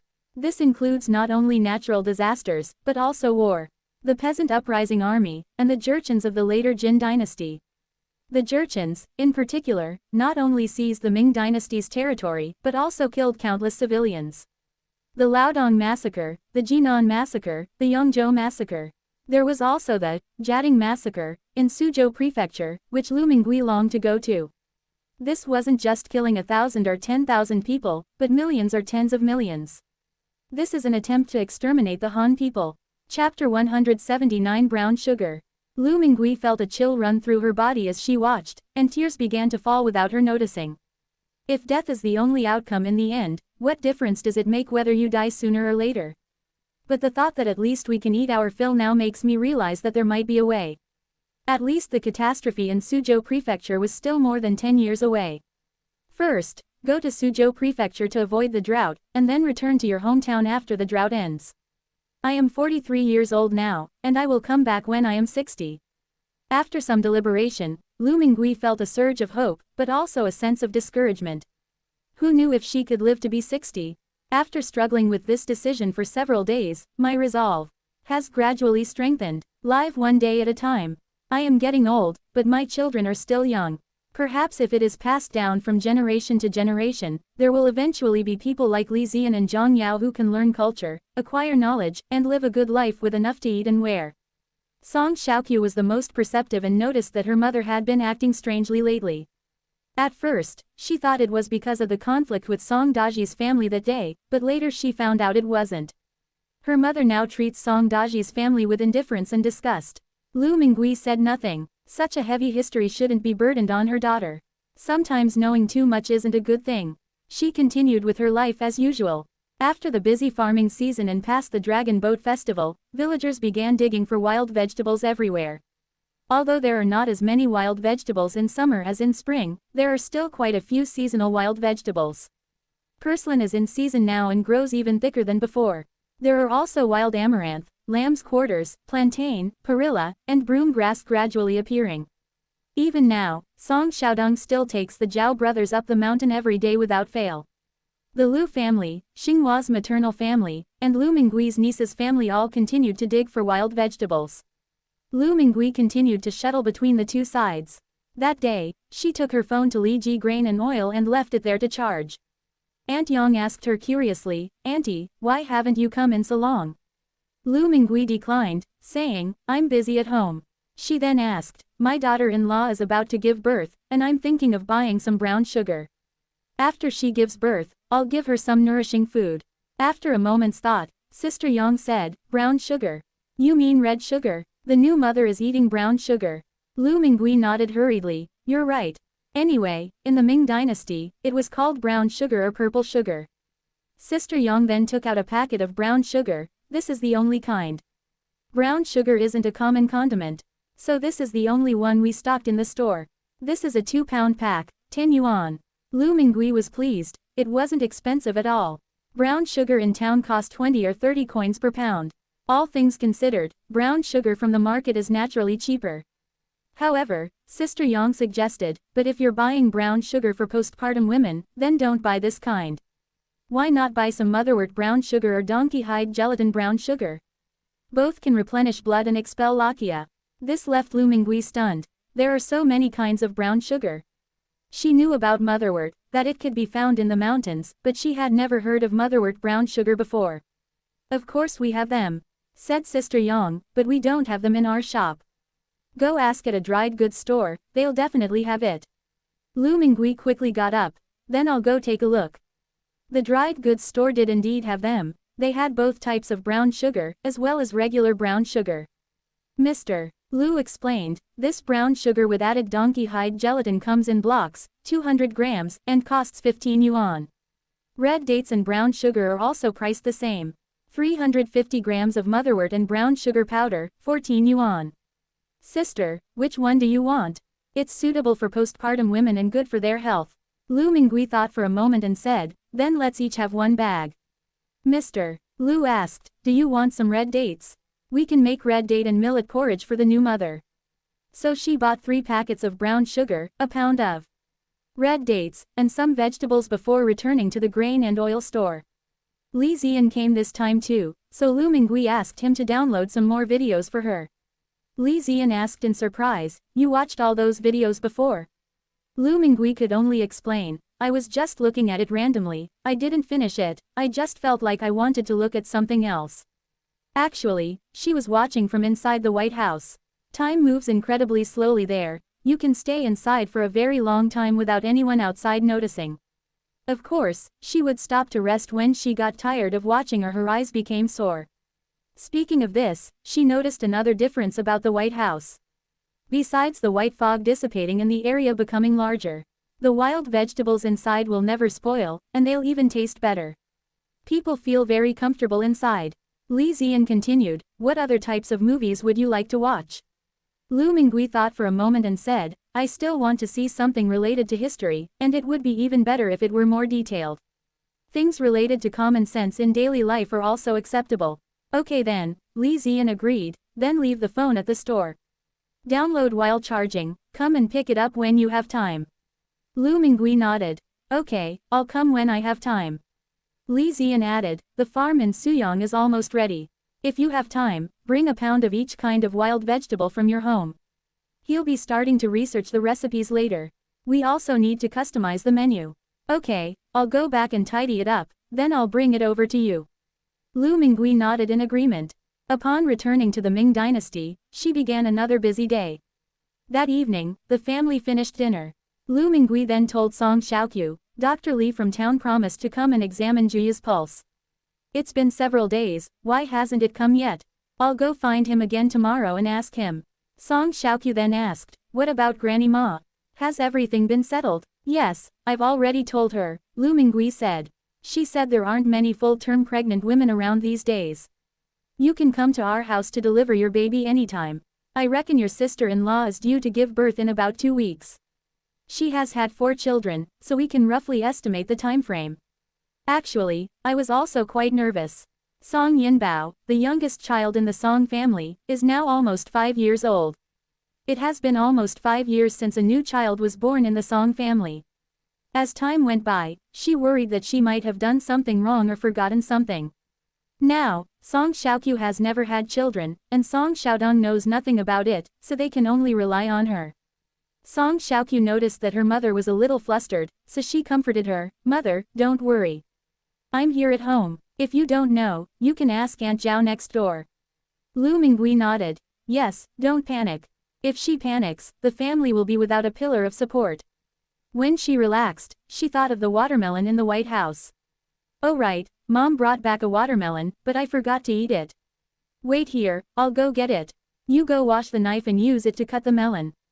She went back to her room as she spoke, and when she came out again, she was holding a round, bright green watermelon in her hands. Chapter 180 Launch. Song Xiaodong was extremely surprised. "Mom, is this a watermelon? Why is it so round? It's only May, and there are already watermelons. Where did you buy them? We don't grow melons at home, and even if we did, they'd probably still be unripe melons." As usual, Song Xiaoqiu said, "If there's watermelon, just eat it." "Why, are you asking?" Song Xiaodong's suspicious gaze swept over his mother and sister, feeling that there was something he didn't know. Lu Mingui then said, "The food at home has been better than before, and better than what other families eat lately. But no matter what, don't tell anyone about these things. Mother knows you are tight-lipped, so I didn't specifically tell you. We just need to be more careful from now on." Song Xiaodong nodded. "I know, Mother. I never talk about family matters when I'm outside." He discovered it when he was very young. If you talk about good things at home, it's inevitable that some people will be jealous and envious. At best, they'll say some sarcastic things, at worst, who knows what they might do. As for talking about bad things, you might get a few words of sympathy from others, but it doesn't actually help much. Some people might even gloat and kick someone when they're down. So he has never told anyone about the recent changes at home. They neither boast nor complain. Man shook her head and said, "Grandma, I won't say anything either. Although she is young, she is very calm. Of course, it's also related to not having children of the same age to play with. As for Shen Juya, she stayed home because of her large belly, so she never talked to the villagers about her family. Hearing her mother-in-law say this, she understood in her heart that if she wanted to keep this life of having enough to eat, she had to keep her mouth shut. She would never say anything to others just to get the point across. She understands the principles that even children understand. Lu Mingui said, well, let's just close the door and live our own lives. Come and try this watermelon. As she spoke, she held the clean knife blade to the watermelon rind. Before she could even apply any force, she heard a crisp crack, and the watermelon split open, revealing its red flesh. Lu Mingui was initially startled, but then suddenly understood what Xiao Jing meant when she said the watermelon was going to be fried. Didn't it explode? The skin is so thin and crispy. Then look at the watermelon flesh, it's so beautifully bright red. Nowadays, watermelons in the Ming Dynasty are small, with thick rinds, many large seeds, and pale, mostly pink flesh. The others couldn't help but widen their eyes. Mom, is this really a watermelon? Song Xiaodong asked, why is the skin so thin? Why is the flesh so red? Is this really edible? That's what I asked, but I could already smell the aroma of watermelon. It tasted sweeter than the watermelons he ate as a child. Lu Mingui nodded firmly. It's definitely edible, and it will be very delicious. As he spoke, he deftly cut the watermelon into small pieces, revealing that the rind was so thin it was less than half a finger's width. Eat up, don't just stand there. I took a piece and bit into it. A burst of sweet juice immediately filled my mouth and flowed down my throat. It was both sweet and cool. It has a different flavor compared to cantaloupe. It's not as purely sweet as cantaloupe, but rather has a refreshing sweetness and a cool sensation. It would be even more refreshing to eat in the middle of summer. Song Xiaoqiu and the others picked up watermelons and started eating. One bite revealed their crispness, sweetness, and abundant juice. Even Shen Juya, whose belly was too big and who couldn't eat much of anything, ate several pieces. Lu Mingui advised her, don't be tempted by the cold. If you like it, Mom will buy it again next time. Shen Juya said shyly, Mom, the watermelon is so delicious. I've never eaten such a delicious watermelon before. She could only manage 2 pieces before she was full, but the sweet taste was so tempting that she ate 4 pieces in one go. Lu Mingui was both amused and exasperated. Please don't eat any more. It's not that your mother is unwilling to let you eat, but you're heavily pregnant. If you eat too much, you'll feel uncomfortable later. Shen Juya stopped eating, ate 3 pieces, and couldn't eat any more. In the end, Song Xiaodong paid for everything. He was young and hot-tempered, so he didn't think much of it. As for the watermelon rind, it was also pickled. It was late at night. Shen Juya suddenly woke up from her sleep. She felt bloated and uncomfortable, so she got up to urinate. After going through this several times, my stomach felt increasingly uncomfortable. Later, my stomach started to hurt more and more, and I felt a feeling of heaviness or pressure. Unable to lie down, she leaned against the headboard, cold sweat pouring down her face. Looking at the fullness inside the bed, Shen Juya called out, Man, Man Man. Man Man. Man Man was groggily awakened in the pitch-black room. She sensed something was wrong with her mother and immediately became alert. Mother, Mother, what's wrong? I'll go call Grandma. She jumped out of bed in the dark, calling out as she went, Grandma, Grandma. The oil lamp was lit, and the Song family soon became noisy. Xiaodong, quickly go and fetch Granny Ma, your sister-in-law is about to give birth. Lu Mingui's voice was calm, but there was a hint of trembling in it. Xiao Chu, boil some water. She herself held Shen Juya's cold hand and looked at the pale-faced person, saying, Don't be afraid, Mother is here. Despite the waves of pain, Shen Juya said, Mother, I shouldn't have been greedy and ate a few extra pieces of melon. Lu Mingui shook her head. It's time anyway, the melon is ripe and ready to fall, it has nothing to do with you eating melons. But then Shen Juya said, Mother, what if I give birth to a baby with 3 eyes or 3 legs? These words made Lu Mingui laugh in anger. My daughter-in-law has always been honest and simple, she's the kind of person you can't get a word out of even if you hit her 3 times. You're about to give birth, and you're still having these wild thoughts. She spat several times, what nonsense are you talking about? Save your energy, Granny Ma will be here soon. Almost as soon as she finished speaking, Song Xiaodong called out from outside, Mother, Mother. The midwife has arrived. Granny Ma arrived quickly. She was a seasoned midwife and knew this matter couldn't be delayed.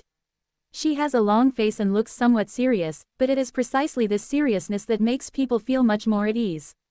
Lu Mingui hurriedly came out to greet her. Sister-in-law, thank you for your trouble. Don't worry, Granny Ma glanced at the kitchen, as the hot water boiled. Have you prepared clean cloths? Boil some more mugwort water. Lu Mingui agreed to all of them. Granny Ma went inside, and Lu Mingui and Song Xiaoqiu followed to help. Song Xiaodong and Manman were in the yard, helping to start a fire. The family was busy but not chaotic. She's about to give birth, Granny Ma said to Shen Juya. Don't panic, I'm here for you. You've given birth before, this pregnancy will only be easier. Shen Juya's forehead was covered in cold sweat, and she felt her stomach hurting more and more in waves, and soon she couldn't help but cry out in pain. Save your strength, let your breath sink down, that's right. That's it, Granny Ma's voice boomed. All right, take a deep breath, and let's do it again.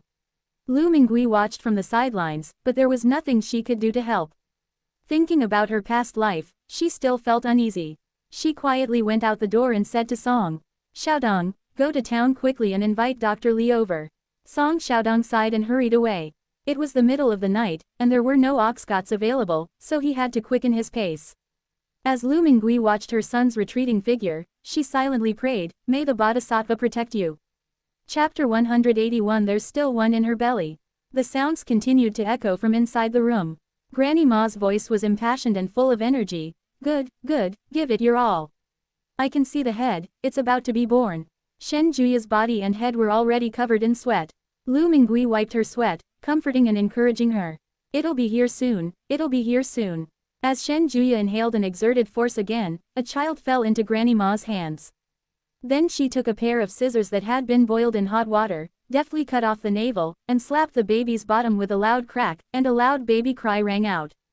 Then, she quickly wrapped the child in the prepared cloth and handed it to Lu Mingui. Hey girl, hold the baby tight.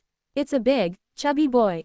Lu Mingui was not surprised, because in her previous life, Juya had given birth to a fully formed male fetus. She looked at the child, his small face was wrinkled and somewhat dirty. He wasn't as tall as I had imagined.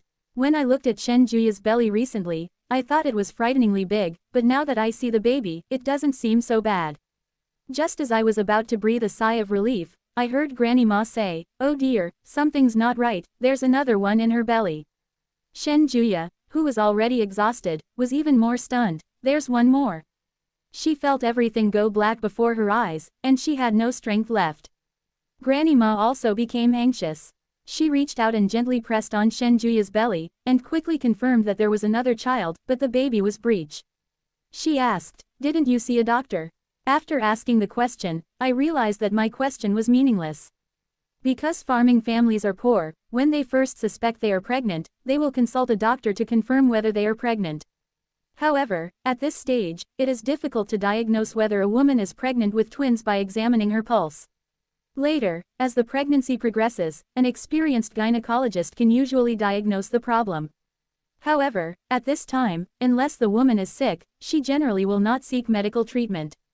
Of course, even if a diagnosis of twins is made, it may not be accurate. Everything must ripen and fall before we know the outcome. Lu Mingui was somewhat flustered, but even more so, she was shocked. No wonder Chrysanthemum Leaf died from excessive blood loss after giving birth to a boy in her past life. It turns out she was carrying another one in her belly. Her nose stung with tears, but she forced them back down. He simply said, I invited Dr. Li from the town to take a look, but he couldn't tell it was twins. Granny Ma waved her hand. All right, let's not talk about this anymore. Go and cook some millet porridge for her, so she can have more strength. Hey, the millet porridge is ready, I'll bring it over right away. Song Xiaoqiu agreed and hurried off. The Zhao family next door was awakened by the noise. Aunt Zhao rushed over to ask what was wrong, and that's when she learned that Shen Juya had gone into labor. She's already had one baby, and she's pregnant with another one. She also started to get anxious. Granny Ma complained about the crowd. Everyone, get out. It's stuffy with so many people.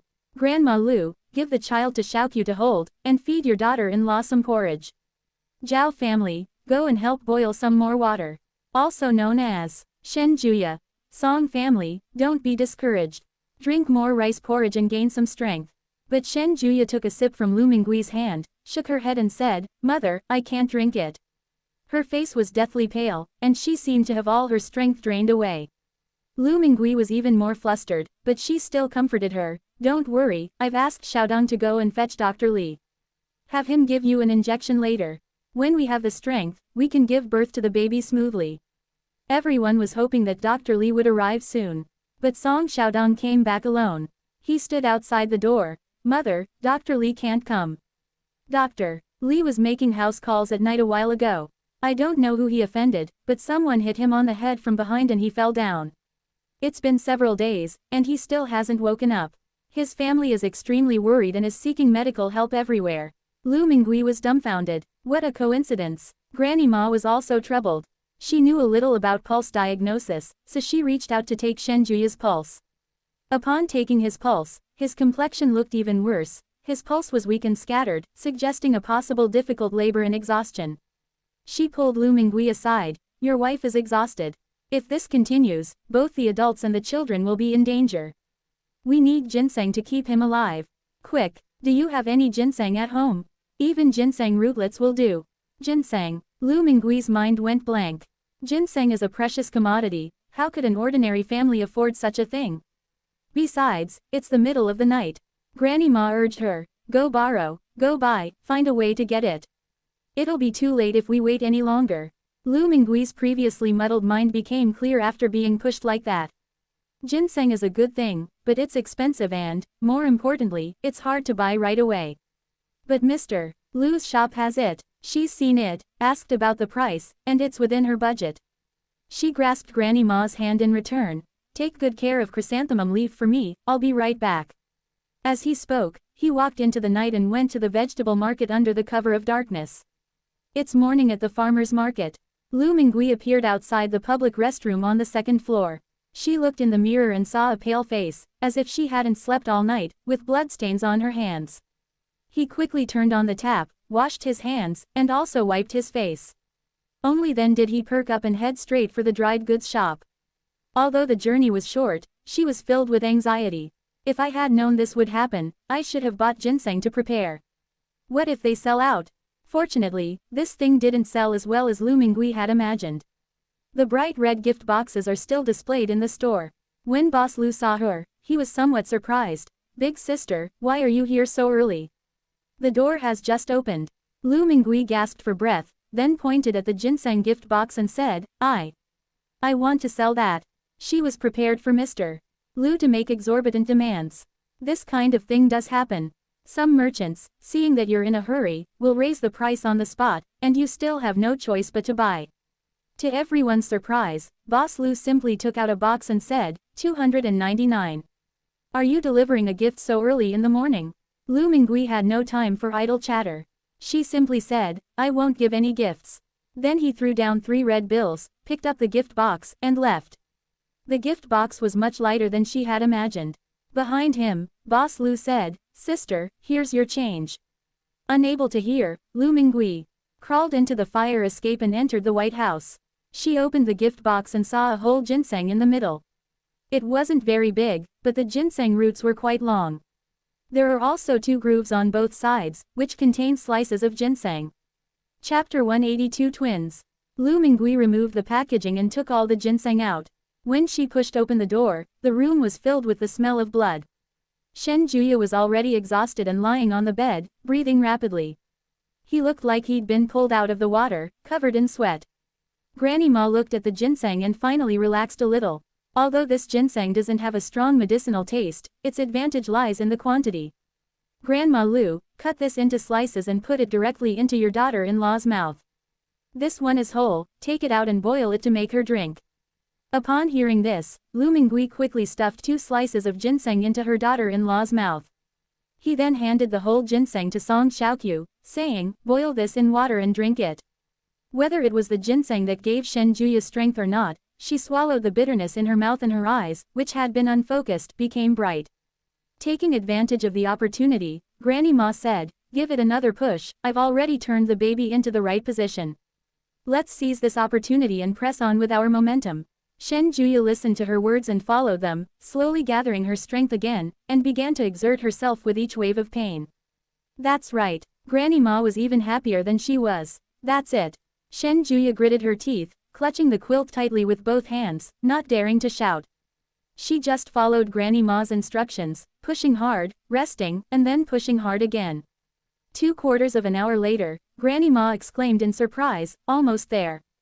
It's reached its peak. Give it your all. With that shout, Shen Juya bent over and used all her strength.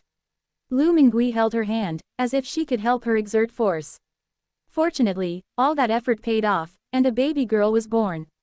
Old Ma exclaimed, "Oh, it's a little girl, and she's really pretty. A boy and a girl, they're twins.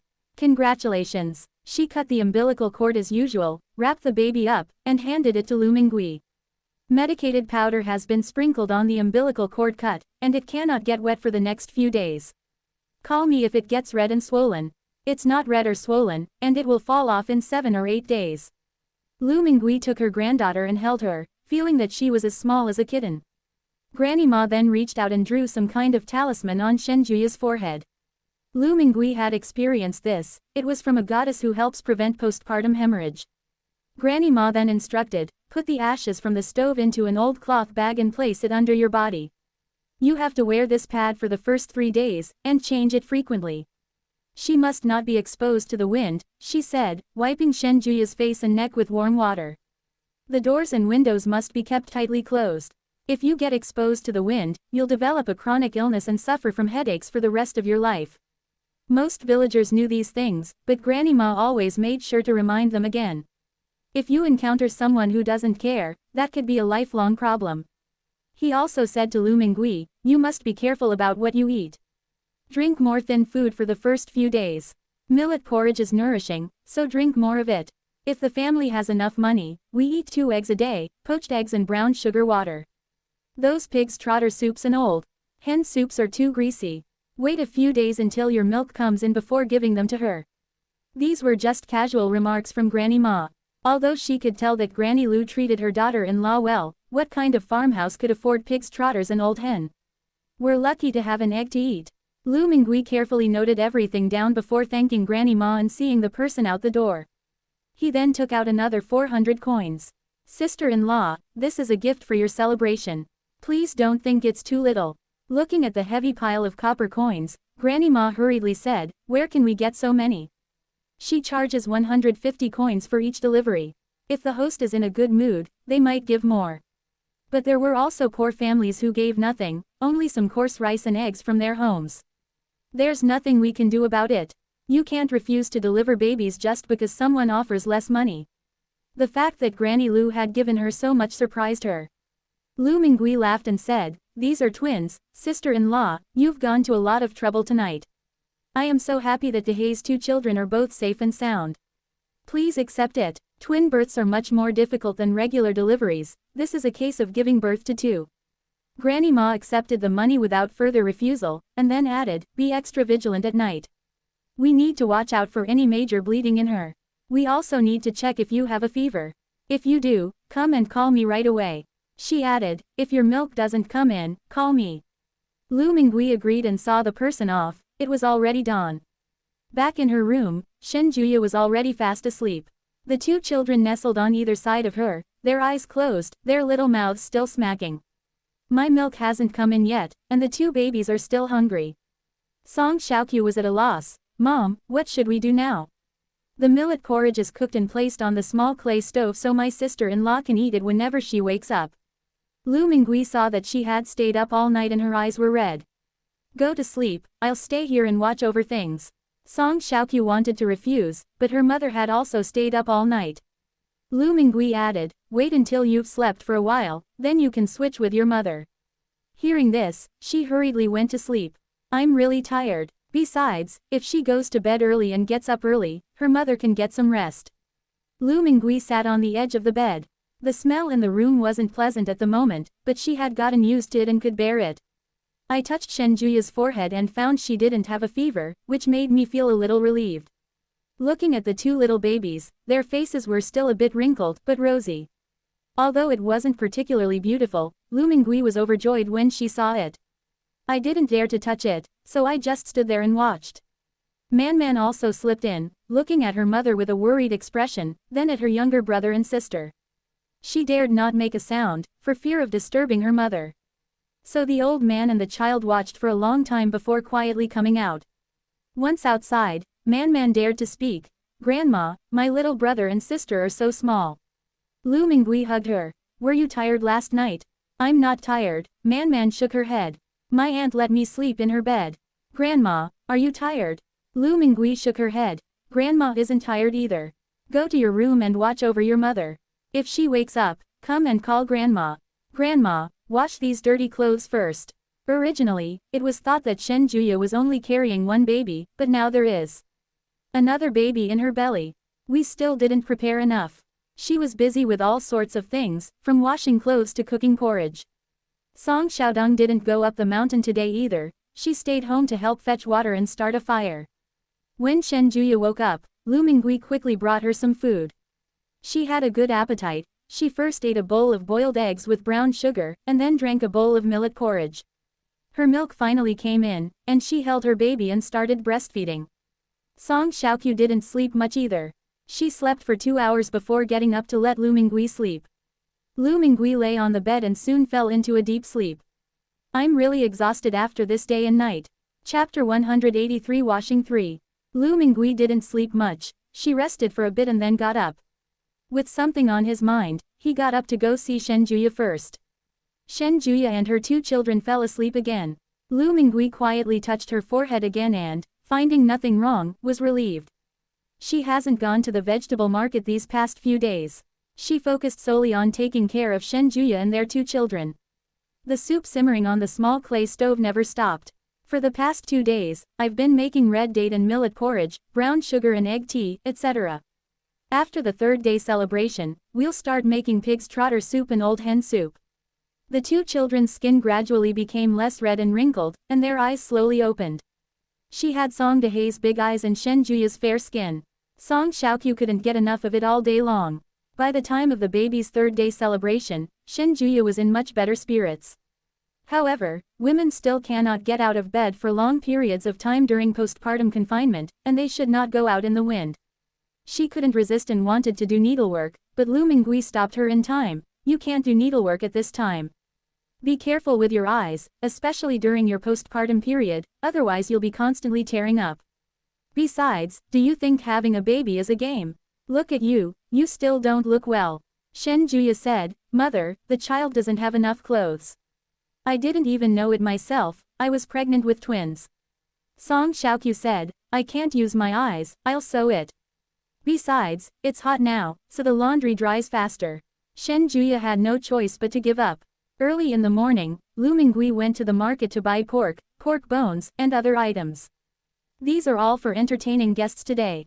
She counted the families in the village with whom she had dealings, and then added Shen Juya's family members. 5 tables of food would be enough. Therefore, you can't buy too many vegetables, and you definitely can't buy things that aren't available in the Ming Dynasty. Just make some common home-style dishes. He then sent Song Xiaodong to town to buy wine and 5 roast chickens. All the members of the Zhao family who could come to help arrived.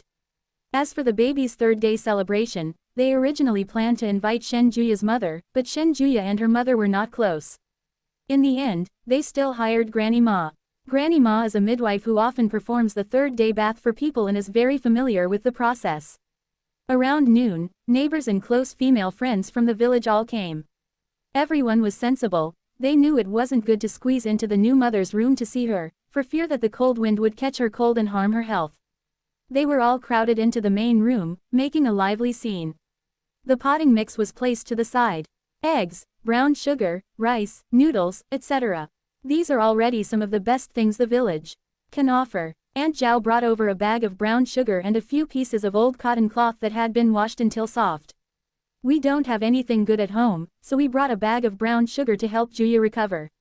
Sew a little outfit for the doll using cotton fabric. Babies who wear old clothes are easier to raise. Lu Mingui was very grateful for her help that night. You helped me for most of the night, and I haven't thanked you yet. What's the big deal? It's not tiring at all. As Aunt Zhao spoke, she went to look at the little baby again, finding him very endearing. He's really handsome, and he never cries or makes a fuss. Oh dear, you know, we don't even have twins yet in our village. Shen Juya smiled and said, Auntie, I do have a cousin on my mother's side who also gave birth to twins. No wonder. Aunt Zhao slapped her thigh. This is quite rare. Juya needs to be taken good care of this time. Childbirth takes a toll on her health. Lu Mingui said, don't worry, I'll kill the old hen tomorrow. A little while later, the Lu family also arrived. This time, Lu Yongkang drove the ox cart, bringing his mother and second aunt. Even Xinghua and Shosho wanted to see the twins, so they came along too. Lu Mingui was very happy to see her sisters-in-law after not seeing them for a long time. Eldest sister-in-law, second sister-in-law, you've come. Wang said, the chrysanthemum leaves have sprouted, we must come quickly. He patted Lu Mingui's hand again. Was that night scary? It's too far away, so we couldn't help. Lu Mingui felt a lump in her throat. Her elder brother was like a father, and her elder sister-in-law was like a mother. Back when she was still unmarried, her sister-in-law treated her like her own younger sister. Even though she's a grandmother now, the fact that someone cares so much about whether she's afraid still warms her heart. She rarely showed a hint of vulnerability in front of her sisters-in-law, and whispered, "Oh, my hands were shaking at the time. Who would have thought it was twins?" When she was 7 months old, Li took her pulse but didn't say it was twins. Who knew one baby would come out? Granny Ma said there was another one in her belly. I told Xiaodong to go find Dr. Li, but she insisted that she was injured and couldn't come. She recounted the events of that night in a low voice, and her two sisters-in-law sighed deeply. Upon hearing about Dr. Li's situation, Lu Yongkang also said mysteriously, it's said that the Qian family was behind it. He coveted the ginseng that Dr. Li had received, and Dr. Li went to his house several times to ask for it back. The neighbors on both sides saw it. Lu Mingui thought of what she had overheard at the pharmacy and felt that the wealthy Qian was a terrible person. In the surrounding villages, there was only one decent doctor, and yet his family injured him. Why didn't the Li family report it to the authorities? Lu Yongkang shook his head. It's all speculation, nobody knows if it's true or false. As they were talking, people from Shen Juya's family arrived. Shen Juya's mother, younger brother, and sister-in-law, a total of 5 people, came. Another round of pleasantries ensued. The Song family was bustling with activity. When the auspicious time arrived, Granny Ma began to perform the baby's 3rd-day bath. The moment the 2 children were brought out, they drew gasps of amazement from the crowd. They said it was because he was born well, or something like that. Granny Ma boiled locust tree branches and poured mugwort soup into a basin, muttering to herself, wash your hair first, and you'll become a king, wash your back later, and each generation will be higher than the last. He said a whole bunch of auspicious words. When the water fell on the children's faces, the 2 little ones pouted and started to cry. Everyone laughed even harder. Then comes adding more water to the basin and rolling eggs on the face, etc. After the baby's 3rd-day celebration ended, Lu Mingui hurriedly carried the child back into the house, where the Shen family members were talking to Shen Juya. Outside, Song Xiaodong acted like an adult, hosting everyone for a meal. As for the tables, chairs, and benches, they were all borrowed from villagers. Everyone praised the Song family's banquet and said that Granny Lu was very lucky. Later in the afternoon, after the guests had finished their meal, Lu Mingui gave each of them a red egg as a return gift. She knew that her family was now living much better than most people because they relied on the vegetable market. While we can't expose it, we also can't let anyone suffer a loss. They also returned gifts to each family, such as brown rice and eggs, which were neither flashy nor impractical, but rather practical and down-to-earth items. The villagers left, and the few people from the Shen family also left. Only the Lu family members remain. Wang shared her experience in raising children and caring for new mothers with Lu Mingui. As for the young Xinghua and Shosho, they told Shen Juya how to breastfeed and so on. Lu Yongkang and Song Xiaodong unloaded the items from the car. They brought quite a lot of things this time. Chapter 184 Borrowing Money. There were 50 eggs in the bamboo basket, with straw underneath. There was also a plump old hen, a piece of coarse cloth woven at home, and 2 kinds of snacks. Lu Mingui exclaimed, "Oh dear! There's so much. Why did you bring so much stuff?" Just now, during the 3rd day after birth ceremony, the Lu family gave us a small silver lock. Wang scolded, "The eggs and old hen are for Juyi to nourish her body, and the snacks are to satisfy her cravings. The coarse cloth is woven at home to make clothes for the children. It's not for you, so why would I refuse it?" Lu Mingui was both amused and exasperated. "Okay. I thank you on behalf of Juya." Wang then pulled her aside and whispered, "You also need to take care of yourself. Don't overwork yourself. Xiaodong is still young, and Xiaoqiu is too soft-hearted. This family depends entirely on you to support it. If anything happens at home, just tell us, okay?" Lu Mingui agreed, her eyes glistening with tears. After seeing off her family, Lu Mingui went to see her grandchildren.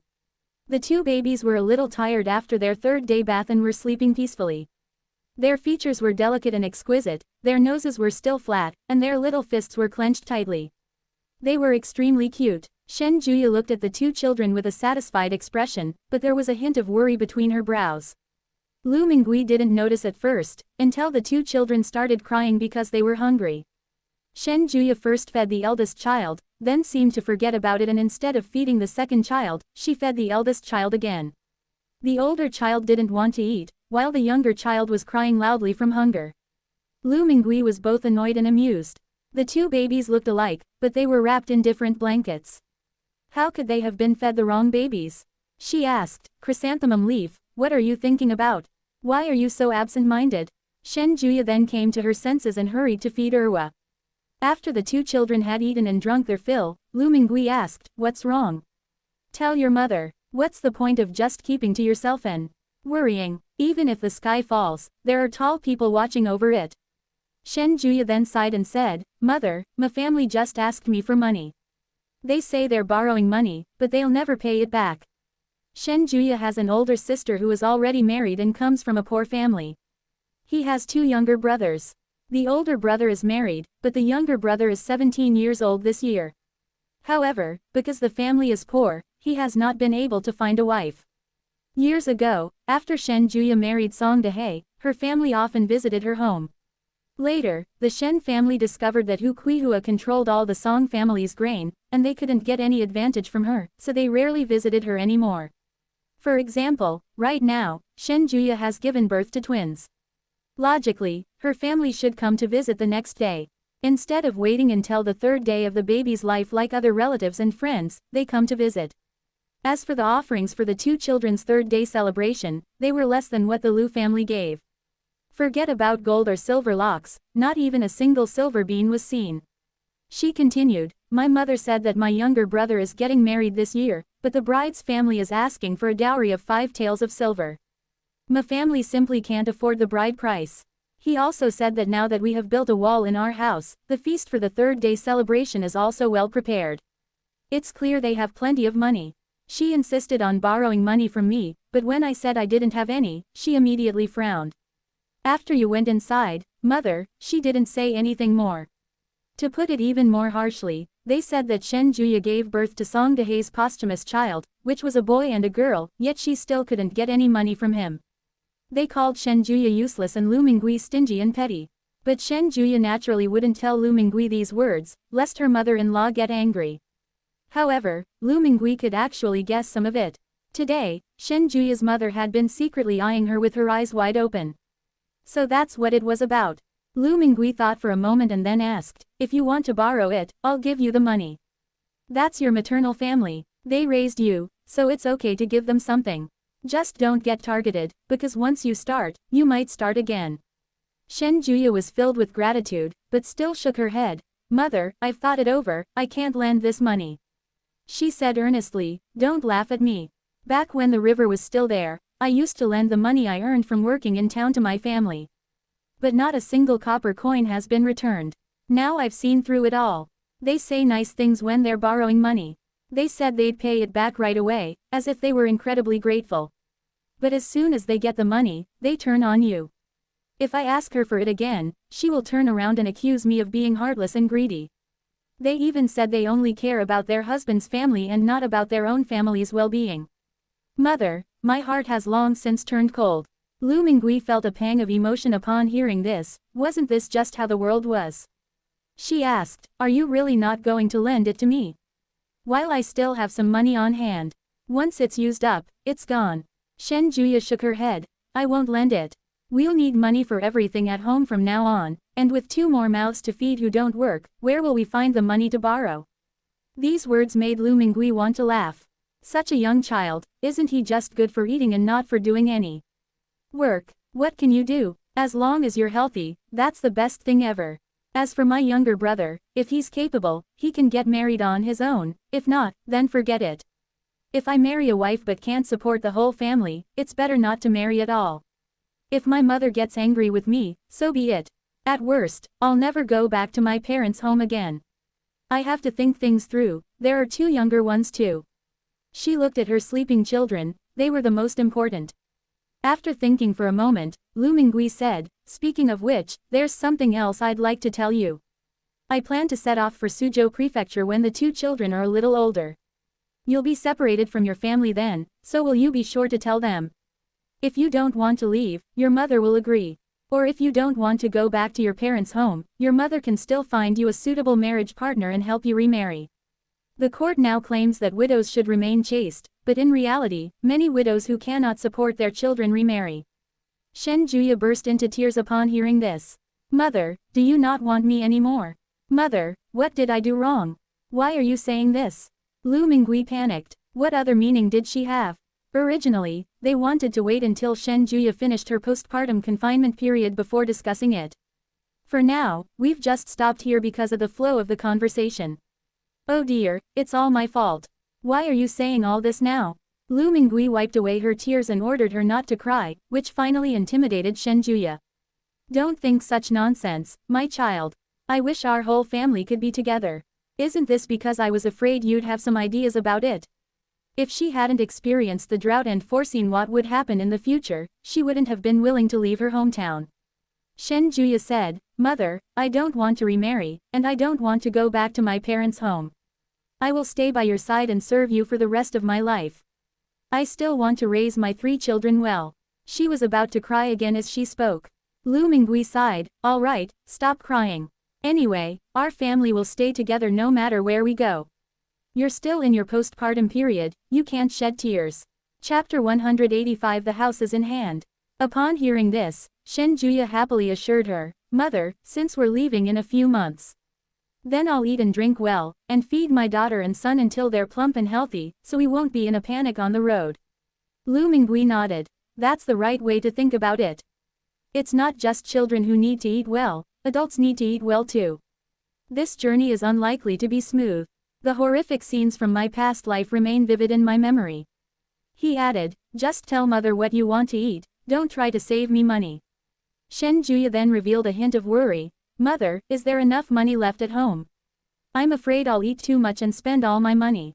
Not to mention the red dates and eggs these past 2 days, she still remembers the taste of ginseng in her mouth that day. That's not bitter, it's all the taste of silver. Lu Mingui laughed. How could we possibly go broke? Don't worry, Mother has ways to earn money now. What do you want to eat tomorrow? Mom will buy it for you.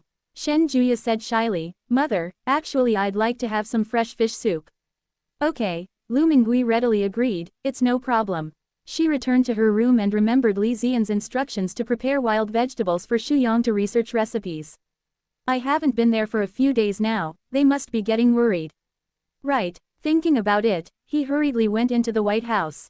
The White House now resembles a natural vegetable market, neatly piled high with wild vegetables. Not only are there many, but they are also very fresh and tender. Besides the wild vegetables that Lu Mingui had stockpiled before, there were also wild vegetables that the Lu family had dug up, and most of the rest was thanks to the efforts of the Song Xiaodong and Zhao Yuan brothers. She picked out tune sprouts, wild celery, melon, purslane, dandelion, wild amaranth, and so on, taking a handful of each, just waiting for dawn to go to the market. That night, Lu Mingui, who had been exhausted for several days, slept very soundly. As dawn broke, commotion could be heard coming from the courtyard. Now, Lu Mingui is taking care of Man at home, while Song Xiaoqiu is keeping Shen Juya company. At night, when Shen Juya needed to feed the baby or give him water, Song Xiaoqiu would help her by lighting the lamp and pouring water. During the day, Lu Mingui would let Song Xiaoqiu take a midday nap and then take over for her. In addition to digging for wild vegetables in the mountains, Song Xiaodong also had to take care of some household chores. The whole family was busy, but they were all very happy. Hearing the sounds coming from the courtyard, Lu Mingui guessed that Song Xiaodong was sweeping the floor, while Song Xiaoqiu was preparing food for the family. She went to the market, and before she went, she made sure to bring a few red eggs with her. Sure enough, when Sister Yang saw her, she said, Auntie, why haven't you come for so many days? Lu Mingui smiled and presented the red eggs, saying, My daughter-in-law just gave birth, and I've been very busy these days. Try the red eggs and share in the good fortune. These are eggs laid by her own old hen. Although they are not big, they represent her heartfelt sentiment. Sister Yang congratulated her a few times, then took a red egg and peeled it. I don't usually eat boiled eggs, but you must eat this celebratory egg to share in the joy. After taking a bite, he exclaimed, I must say, this hard-boiled egg tastes quite delicious. Wow, this is really good. Lu Mingui said happily, I'm glad you like the eggs laid by our own hens. Sister Yang wasn't just being polite, she genuinely thought it smelled delicious, and then cracked open another red egg. Oh right, I need to call the boss. He's asked several times, saying he needs to talk to you about something. Lu Mingui nodded. Yes, it's about wild vegetables. Please tell him that I brought some wild vegetables. Sister Yang nodded, and just as she picked up the phone, she heard it ringing outside the store. Oh, what a coincidence. She said, I was just about to call you when the old lady arrived. Li Ziyan looked somewhat relieved. Auntie, you've finally arrived. Where have you been all these days? Before Lu Mingui could speak, Sister Yang said, Boss, the old lady's daughter-in-law is giving birth. I just finished my work and came straight here. Lu Mingui nodded in agreement. Yes, things are very busy at home. I completely forgot to tell you. He then said apologetically, did I cause any trouble? Li Ziyan shook his head. No, there's no rush for the food tasting anyway. I'm just worried that something might happen to you. Lu Mingui was somewhat moved, feeling that she had family to care about her in Daming, and that someone here also thought of her. I'm fine, don't worry, child. Oh, right, I brought some wild vegetables. I'll give them to Shu Yang to try. Li Ziyan didn't accept the wild vegetables. Instead, he pulled her into a separate room, took out a red notebook, and handed it to her. Lu Mingui was surprised. What is this? It's red and quite pretty. Then look at the large, gold-embossed characters above, real estate ownership certificate. Li Ziyan smiled broadly and gestured for her to open it and take a look. Lu Mingui then opened it with a puzzled look and saw that there were many words written inside, and her own name was written after the rights holder in the first row. Auntie, are you so happy you can't speak? This is the house that Fang Jian promised you. Logically, you should be the one to handle these procedures, but you haven't shown up even after several days. Fang Jian used his connections, so this house will be yours from now on. After Li Ziyan finished speaking, he looked at Lu Mingui's face and found that she was more surprised than happy. Why is this old lady different from everyone else? Who wouldn't be overjoyed to get a house these days? But judging from the old lady's expression, she didn't seem happy at all. What's wrong, ma'am? Aren't you happy to have gotten the house? Lu Mingui shook her head in realization. No, it's just that I think Fang Jian is too honest. How can a single Ganoderma lucidum be worth so much? I heard you say last time that this house is worth 2 million. This was a number she couldn't even imagine, even after counting on her fingers for a long time. Putting everything else aside, how many kilograms of wild vegetables would you have to sell to make a profit? Li Ziyan retorted, where is he being honest? Do you know how much he benefited this time? His father not only allowed him to continue dealing in antiques, but also gave him 2 small companies to run. Most importantly, he outshone his cousin. The Li family also attended the old man's birthday banquet that day. When Fang Jian's cousin saw the Ganoderma lucidum, his face turned green. Fang Jian then fabricated another story, forcibly linking Ganoderma lucidum and longevity with the gods of heaven. They flattered Grandpa Fang so much he couldn't stop smiling. He couldn't bear to look at Fang Jian's smug expression. Lu Mingui asked, puzzled, what's so good about dealing in antiques? Isn't that just being a tomb raider? Hey, it's just his hobby, Li Ziyan said indifferently. He's loved antiques since he was a child, especially those that have just been dug out of tombs. Let's not talk about him anymore. Anyway, the house is already in your name. Would you like to come with me to take a look? I'll take you to see the farm while I'm at it. You've never been before, have you? Chapter 186 Automobile. After asking the question, Li Ziyan stuffed the property certificate and ID card into Lu Mingui's hand before she could answer. Let's go, ma'am, we're free today. Anyway, I'm just idling around. As he spoke, he used his large hands to half lift and half push Lu Mingui out. Just like when they first met, he brought Lu Mingui to the shop to sit down. Lu Mingui was very flustered. The child was as reckless as ever. Most importantly, will she be able to get out? The last time she bought bottled water, she glanced outside and saw that everything was still a white expanse. If I were to be bounced back by the white mist when I went out the door, that would be terrifying. Or should we escape now? Vanishing into thin air would be even more terrifying. Just as I was hesitating, we arrived at the entrance of the vegetable market. Lu Mingui was ready to escape, but she immediately saw the scene outside. The thick white fog receded quickly like a tide, revealing all sorts of bizarre and wonderful things within. The sunlight was blinding, and many enormous structures stood in the distance. Before she could even feel surprised or panicked, Li Ziyan dragged her out of the market. A hot summer breeze blew by. It's already August. Lu Mingui was so frightened that her whole body turned ice cold. She looked up and saw countless skyscrapers rising from the ground, piercing the clouds. And on the smooth road in front of us, countless large iron blocks, white, black, and red, roared past.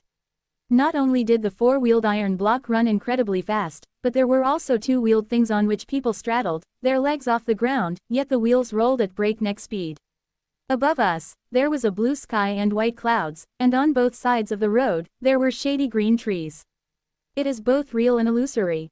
Lu Mingui's heart was pounding, and a feeling of dizziness washed over her. Li Ziyan's excited steps faltered. He could sense that the old woman was about to collapse. "Auntie, are you experiencing low blood sugar?" Lu Mingui pursed her dry lips, slowly calming down. I'm fine. I was just blinded by the sun." Li Ziyan was relieved. "Then drive slowly, my car is parked up ahead. It's just a few steps away." Lu Mingui's limbs felt weak as she followed behind him, feeling like she didn't know where to look. Compared to the vegetables and fruits in the market, the scene outside was clearly more frightening. She tried to calm herself down and reassure herself that there was nothing to be afraid of, that no one here knew where she came from, and that no one would harm her. Moreover, Li Ziyan is a trustworthy person, so you can rest assured. So what if it's the future? She's already died once, what's there to be afraid of? I repeated this to myself several times before I dared to look up at the tall building. The highest point in the Ming Dynasty was the Buddhist pagoda, whose top could be seen with a slight tilt of the head. But this tall building required one to crane one's neck to see its top. Not only is it tall, it's also good-looking. Some are square, some are twisted, some are pointed, and some are round. The tall buildings shimmered in the sunlight, so bright that it was hard to open one's eyes. Lu Mingui had no idea how such a tall building could be built from scratch, but he felt that people of later generations were quite capable. She looked back at the place she had come from, a transparent glass door and earthen yellow walls. The shops on the first floor are lined up one after another. The second floor window reflected the light. She saw the door of the dried goods shop, where Boss Lu was standing chatting with someone. The fruit shop is also open, and you can see fruit displayed at the entrance facing outwards. So this is what the outside world is like. Before she could even sigh, Li Ziyan led her to the parking space. "Auntie, get in the car." He opened the car door and politely gestured for Lu Mingui to get in. Lu Mingui paused, stunned, and couldn't help but ask, This is my car." Li Ziyan never expected that Lu Mingui wouldn't recognize it. He would only think that the old lady was asking why she wanted to drive. So he explained, "Guanlin residence isn't far, but it's still a bit of a walk. Besides, I still need to go find Shuyong later. He's at the farm, which is in the suburbs, more than 30 kilometers away." Lu Mingui looked at the black car in front of her, so shiny it could be used as a mirror, almost like a bronze mirror. Looking up at the metal blocks on the road, I realized that all the vehicles running on the main road outside were four-wheeled like these. A person sits inside, and the cart moves forward without the need for horses or people to push it. No wonder you had to call a taxi. It really does resemble a horse-drawn carriage used by wealthy families, with wheels underneath and a square carriage on top. It just doesn't require horses to pull the carriage, and it runs much faster than a horse-drawn carriage. Urged on by Li Ziyan, Lu Mingui finally climbed carefully into the car. To be honest, it was soft and bouncy when she sat down. "This chair is nice," she genuinely complimented, then looked at the windshield with surprise. "Such a big piece of glass. It must be very expensive. Can people sit in the back too? And what is this round thing?" Li Ziyan got into the driver's seat and didn't find Lu Mingui's nagging annoying, he just found it funny. "This is the steering wheel, it controls left and right. This car isn't expensive, but it has plenty of horsepower and is a lot of fun to drive." Lu Mingui understood. The horsepower was sufficient, so a horse was still needed. "Where's the horse? I can't see it." Li Ziyan was about to start the car when he heard this, so he stopped and laughed until his stomach hurt. "Ha ha ha, ma'am, this is a car, it runs on gasoline. No horse-drawn carriage needed. When I say horsepower, I mean, well, how should I put it, it's a kind of power. Never mind, let's drive first, Li Ziyan said, unable to explain further, so he simply gave up.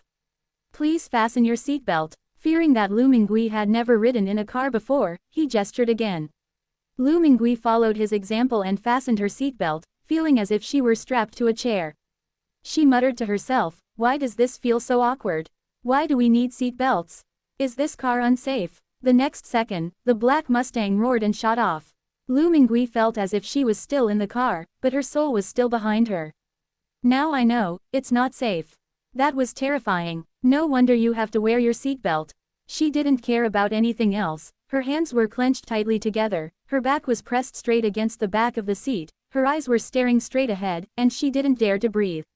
That was too fast. It looked like it was about to crash into the car in front, but it dodged away.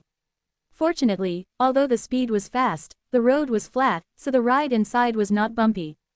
Before long, many cars were left behind. Li Ziyan was a very skilled driver, and with his fast speed, he quickly arrived at Guanlin residence and drove directly into the underground parking garage. By the time the car stopped, Lu Mingui was already deathly pale and her eyes were glazed over. Li Ziyan slapped his forehead. Was I driving too fast? Auntie, are you carsick? Lu Mingui waved her hand. She used to not feel uncomfortable riding in oxcots, but today she didn't know if it was from being scared or something else, she just felt tightness in her chest. Chapter 187 Combination Lock. Li Ziyan said with annoyance, I guess you're carsick. I'll go get you some water. Let's wait a bit before going upstairs. He then took a bottle of mineral water from the trunk, unscrewed it, and handed it to Lu Mingui. Lu Mingui looked at the small, transparent bottle with twisted red characters on it, which was only 6 or 7 inches tall. She asked in surprise, is this purified water? How much is a bottle? It's small and convenient. If you buy some of these small bottles of water, take them out and drink them in one gulp while fleeing famine, and then put the bottles back, it won't attract any attention. Li Ziyan said, yes, this is considered natural mineral water. It costs a little over 3 yuan a bottle, I think. I remember it was less than 4 yuan. Lu Mingui's hand trembled. It's so expensive. That big bottle of purified water only cost 12 yuan, right? How much more expensive is that? She took another sip. Why don't I taste anything special? But I gave up the idea of buying this mineral water, it was too expensive. Li Ziyan laughed. I can't taste the difference either, I'm just used to this brand. Putting everything else aside, the brand itself is valuable. Let's go, ma'am, let's go upstairs and take a look. Lu Mingui agreed and followed him to the elevator lobby, not even finishing the water in her hand. The elevator lobby, with its high ceilings, is brightly lit. A young concierge in a black suit greeted us with a smile. Welcome home, esteemed homeowner. Lu Mingui was startled by the sudden appearance of the person and instinctively took a step back. The young man had already deftly opened the elevator for the two of them. Auntie, let's go upstairs. Li Ziyan stepped into the elevator first. Lu Mingui peeked out and wondered, is this the apartment? It looks nice, with a wooden floor and shiny sheet metal all around. But isn't it a bit too small? Is there enough space for a bed? Or a table? Would anyone actually pay money to buy a house like this? Lu Mingui muttered to herself as she slowly walked in. As soon as she stood still, the door closed. Li Ziyan pressed a button on the door, and Lu Mingui leaned over to look. There was a row of numbers on it, from 1 to 11. Lu Mingui already knew these people. But there are also -1 and -2, which she doesn't know. Before she could ask anything, a strange feeling came over her. She felt a little dizzy and quickly grabbed the wall for support. Just as she regained her balance, the door opened again. Li Ziyan didn't notice, he had long been used to the weightlessness of the elevator. Let's go, ma'am, we've reached the 11th floor. Why aren't you coming out yet? Trying to stay in the elevator. Lu Mingui was pulled out by him, and looking back at the elevator whose doors were slowly closing, she realized that it was not a house. It's called an elevator. Fortunately, I didn't ask, otherwise I would have made a fool of myself. But Lu Mingui felt that this thing had nothing in common with a ladder, and was not as good as a car, at least it looked like a car. Stepping out of the elevator, you enter a tall and spacious area with green potted plants on both sides. Just when Lu Mingui thought this was the house, Li Ziyan, walking ahead, said again, this building has 2 units per floor. One unit is 88 square meters, while another unit on the same floor is 158 square meters. After he told his parents about the house that day, his parents bought house number 1102. So, ma'am, from now on we're neighbors. Lu Mingui hadn't expected this, and hurriedly said, that's wonderful. They say a close neighbor is worse than a distant relative. I'll be grateful for your help in the future. Li Zian was also quite happy. My mother asked me about you last time, and she wanted to meet you. Who knew something else would happen overseas, so I had to leave again. I'll introduce you to when she comes back to China next time. As he spoke, he stood in front of the black door, pointed to the combination lock, and said, the initial password is 123,456. Please change it to a 6-digit password. Lu Mingui looked at the so-called combination lock, which had numbers from 0 to 9 on it. A combination lock? Doesn't it require a key? Indeed, there's nowhere to hang a padlock here. No need. Do you still use the old-fashioned brass or iron lock at home? We use combination locks here, and we also have fingerprint locks. It's so convenient. I don't need to carry keys when I go out, and I'm not afraid of losing them. Lu Mingui nodded. That was convenient. Actually, she doesn't usually lock the front gate of her house. In the old days, with the fence, there was no difference between locking it and not locking it. Besides, there's always someone watching over the house. Later, after the wall was built, they put an iron lock on it, but since the iron lock was a valuable item, they didn't use it much. The only brass lock was on her dowry wooden chest, but after the White House was built, the chest became empty and just a decoration. Li Zian suggested, what password would you like to change? How about we make it a birthday or something, so it's easier to remember? He thought of the ID card, which had a date that was easy to remember, August 15th. When Lu Mingui heard him mention his birthday, she said, yes, I was born on the Mid-Autumn Festival, so I'll use that date. When she was born, the moon was high in the sky and osmanthus flowers were in full bloom, and that's when her father came up with the name. Li Zian nodded and asked, what about the year? Is it the same as on the ID card? Lu Mingui hurriedly pulled out her ID card, which stated the year as 1965. Li Zian glanced at it and said, if you calculate it that way, you're a few years younger than my mother, who's already 55. Honestly, he always thought the old lady was older than his mother, but he didn't expect her to be only 50. Lu Mingui thought to herself that if she were to choose an age for herself, she would probably choose 50. Because she looks older than the people here, if she were to reveal her real age, it would raise suspicions and inevitably lead to more questions. If we go by the guesses people here make about her age, then we should write 60. 60 years old is too old, and people might ask all sorts of irrelevant questions. In fact, this ID card seemed to be tailor-made to her liking. Li Zian said, then let's go with this. The password will be 650,815. How about that? Can you remember it? If you can't remember, just take out your ID card and look at it. He felt that although the old lady wasn't as old as he had imagined, she was clearly not as experienced as other elderly people in doing things, so he still needed to give her more advice. After watching Lu Mingui perform the operation, he pushed open the door and went in. Lu Mingui followed behind him, feeling as if she were seeing one bright light after another. The house was clearly beyond her expectations, it was spacious and bright. After walking through the entryway and standing in the living room, Lu Mingui was momentarily at a loss for what to do. The floor beneath your feet is so smooth that it reflects your shadow. Sunlight streams through the huge glass windows, and you can see a river in the distance through the glass windows. Nearby are rows of tall buildings. She suddenly understood why that small iron room was called an elevator. In the blink of an eye, she didn't even realize how she got up there. I was already standing in the middle of a tall building. She composed herself, looked around, and still felt a little reserved. Li Zian, however, was much more at ease than her. This is the living room and dining room. There are 3 bedrooms, none of them are very big, and 2 of them face south. He complained, what are these developers thinking? If the area is small, don't build 3 bedrooms. There's only room for a bed and a wardrobe. If your family is small, you can keep one room as a storage room. That's the kitchen over there. The kitchen is all right, the bathroom is so small too. Auntie, don't just stand there, come and take a look. This is your house. Chapter 188 Like a Dream. These words woke Lu Mingui up. She clutched the mineral water bottle and carefully started walking. The ground was so shiny, she was afraid of getting it dirty. Li Ziyan laughed at her. What are you afraid of? Isn't the floor just for people to walk on?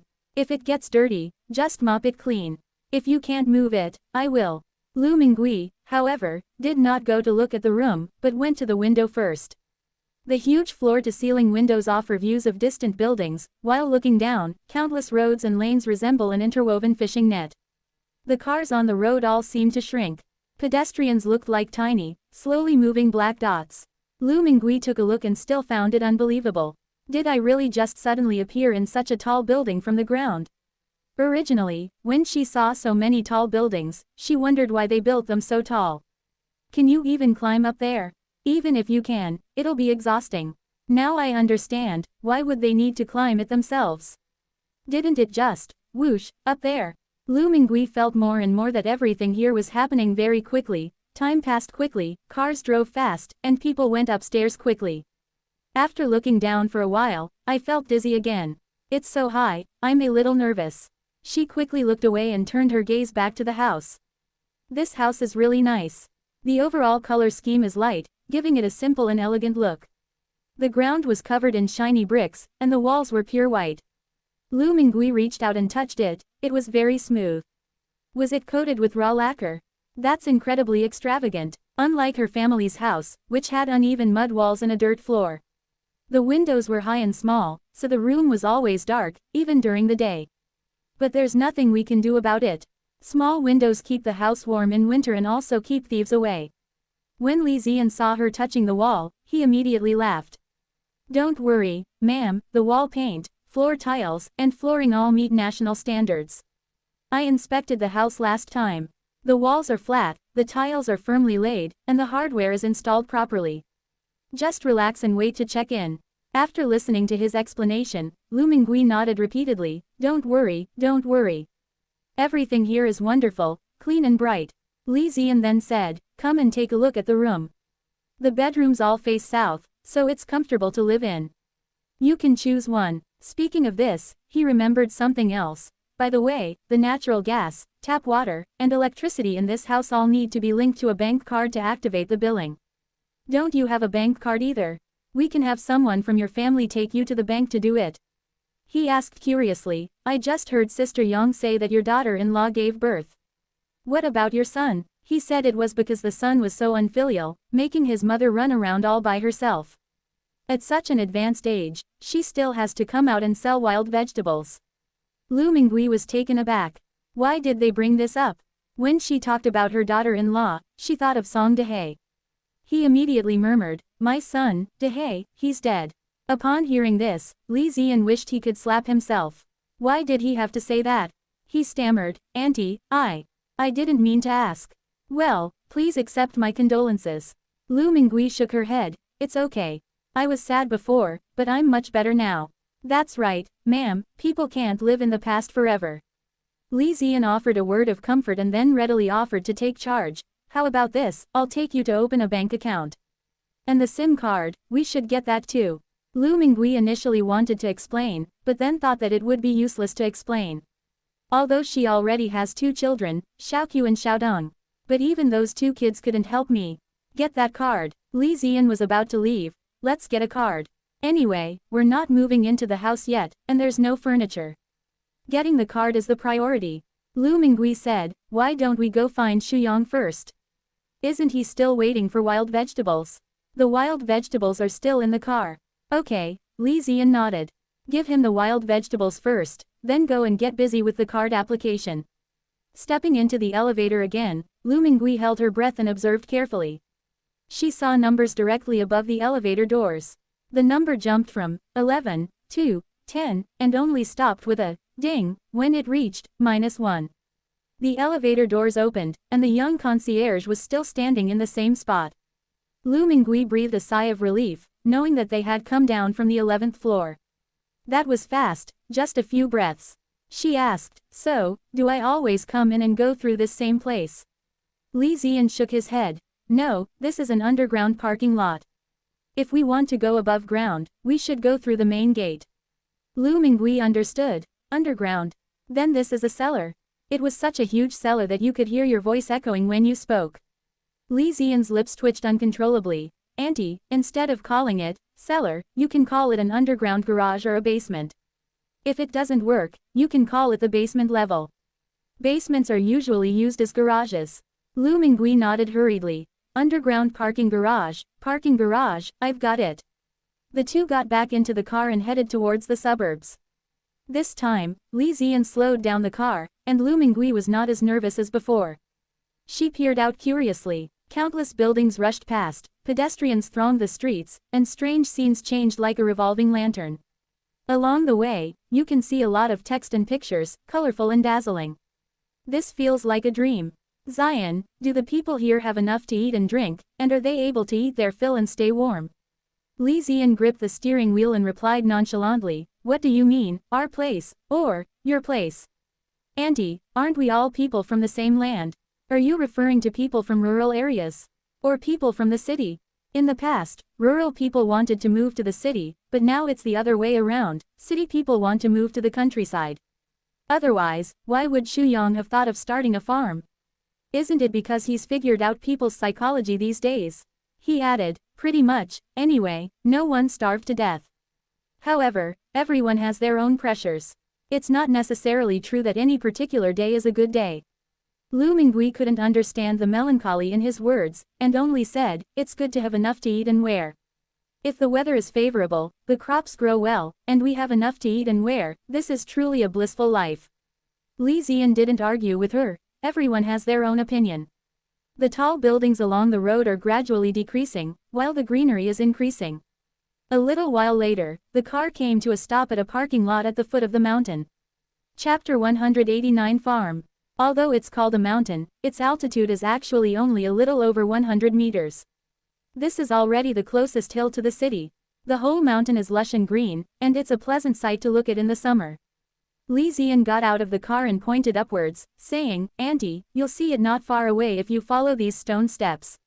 This is our small farm.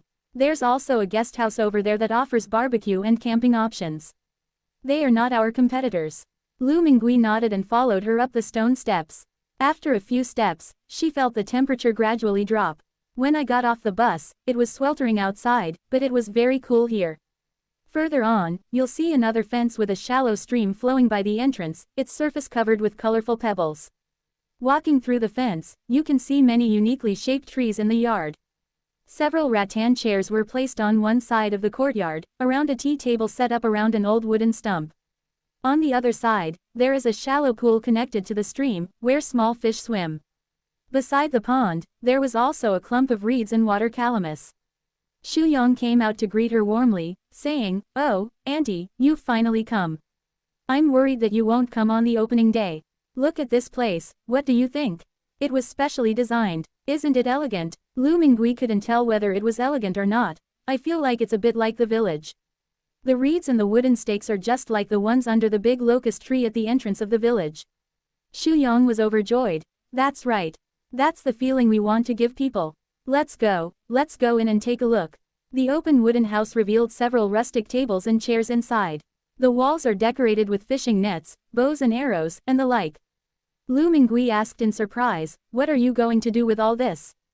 Do you want to fish and dry nets, and hunt at the same time? This is to make it look natural enough, Xu Yang continued, look, fishing nets, bows and arrows, doesn't it create a great atmosphere? Lu Mingui then asked, can this bow and arrow be used? Xu Yang nodded. The bow and arrows and the fishing net are real and usable. But we don't need it. Just hang it up as decoration. Oh, and our bowls and chopsticks, our tableware, are also being customized. They all use coarse ceramics, you'll see when you see them. Xu Yang added enthusiastically, let's go take a look at the back. I've also hired people to clear the land and created a lot of vegetable plots. So the two of them followed him to the back of the courtyard. Behind it was a large earthen slope, which had been cultivated into fields of various sizes. It truly reflects the principle of adapting to local conditions. Every available space was utilized. In those nooks and crannies where it was impossible to cultivate the land, fruit trees were planted or wooden stools were placed for people to rest on. Li Ziyan praised, this looks quite professional. Xu Yang complained, it's really not easy to get a compliment from you. Come visit me more often next time, so I won't feel lonely. Li Ziyan felt a chill run down his spine. Can you please stop talking so disgustingly? I noticed that some plots of land have signs and fences around them. Xu Yang smiled mysteriously. Those are rented out to people to farm. They only got 5 plots of land in total. You can sell the vegetables you grow to us, or you can take them home to eat. It's a win-win situation. Lu Mingui looked at the few dark patches of land. Someone paid to rent your land. Does that make you a landlord? Don't they own any land? Why would they want to become tenant farmers? Tenant farmers have the hardest life. At the end of the year, they barely have enough to eat and barely have enough to fill their stomachs. Xu Yang waved his hands repeatedly. Auntie, please don't portray me as an evil landlord. My family has been poor farmers for 3 generations. Moreover, these people are just planting for fun, to relive the joys of childhood. They don't make a living from this. He added, just think about it, how uncomfortable must it be for these people living in those cramped apartment buildings, staring at computers and phones all day long. Come over on the weekend, do some gardening, drink some tea, and have a meal. It not only exercises the body, but also cultivates the mind. Of course, I also hire people to take care of these lands from time to time. After all, they are all natural and organic, so they can catch bugs and water the land. Li Ziyan nodded. You've got a knack for business. I've heard that many people like to come to the suburbs on weekends, so business should be good then. I'll find someone to promote us. Xu Yang said, you can bring any of the rich kids you know over. There's a tea house upstairs, and a quiet little courtyard. We have to make sure it's worth the money you, young Master Li, invested. Lu Mingui listened silently. She didn't know anything about business, so she naturally wouldn't interfere. It sounds like what they're saying is suitable for business here. Moreover, there are no tenant farmers or landlords here, people mainly just play around. Xu Yang then asked, so what's the name of our farm? I've asked a few people to come up with ideas.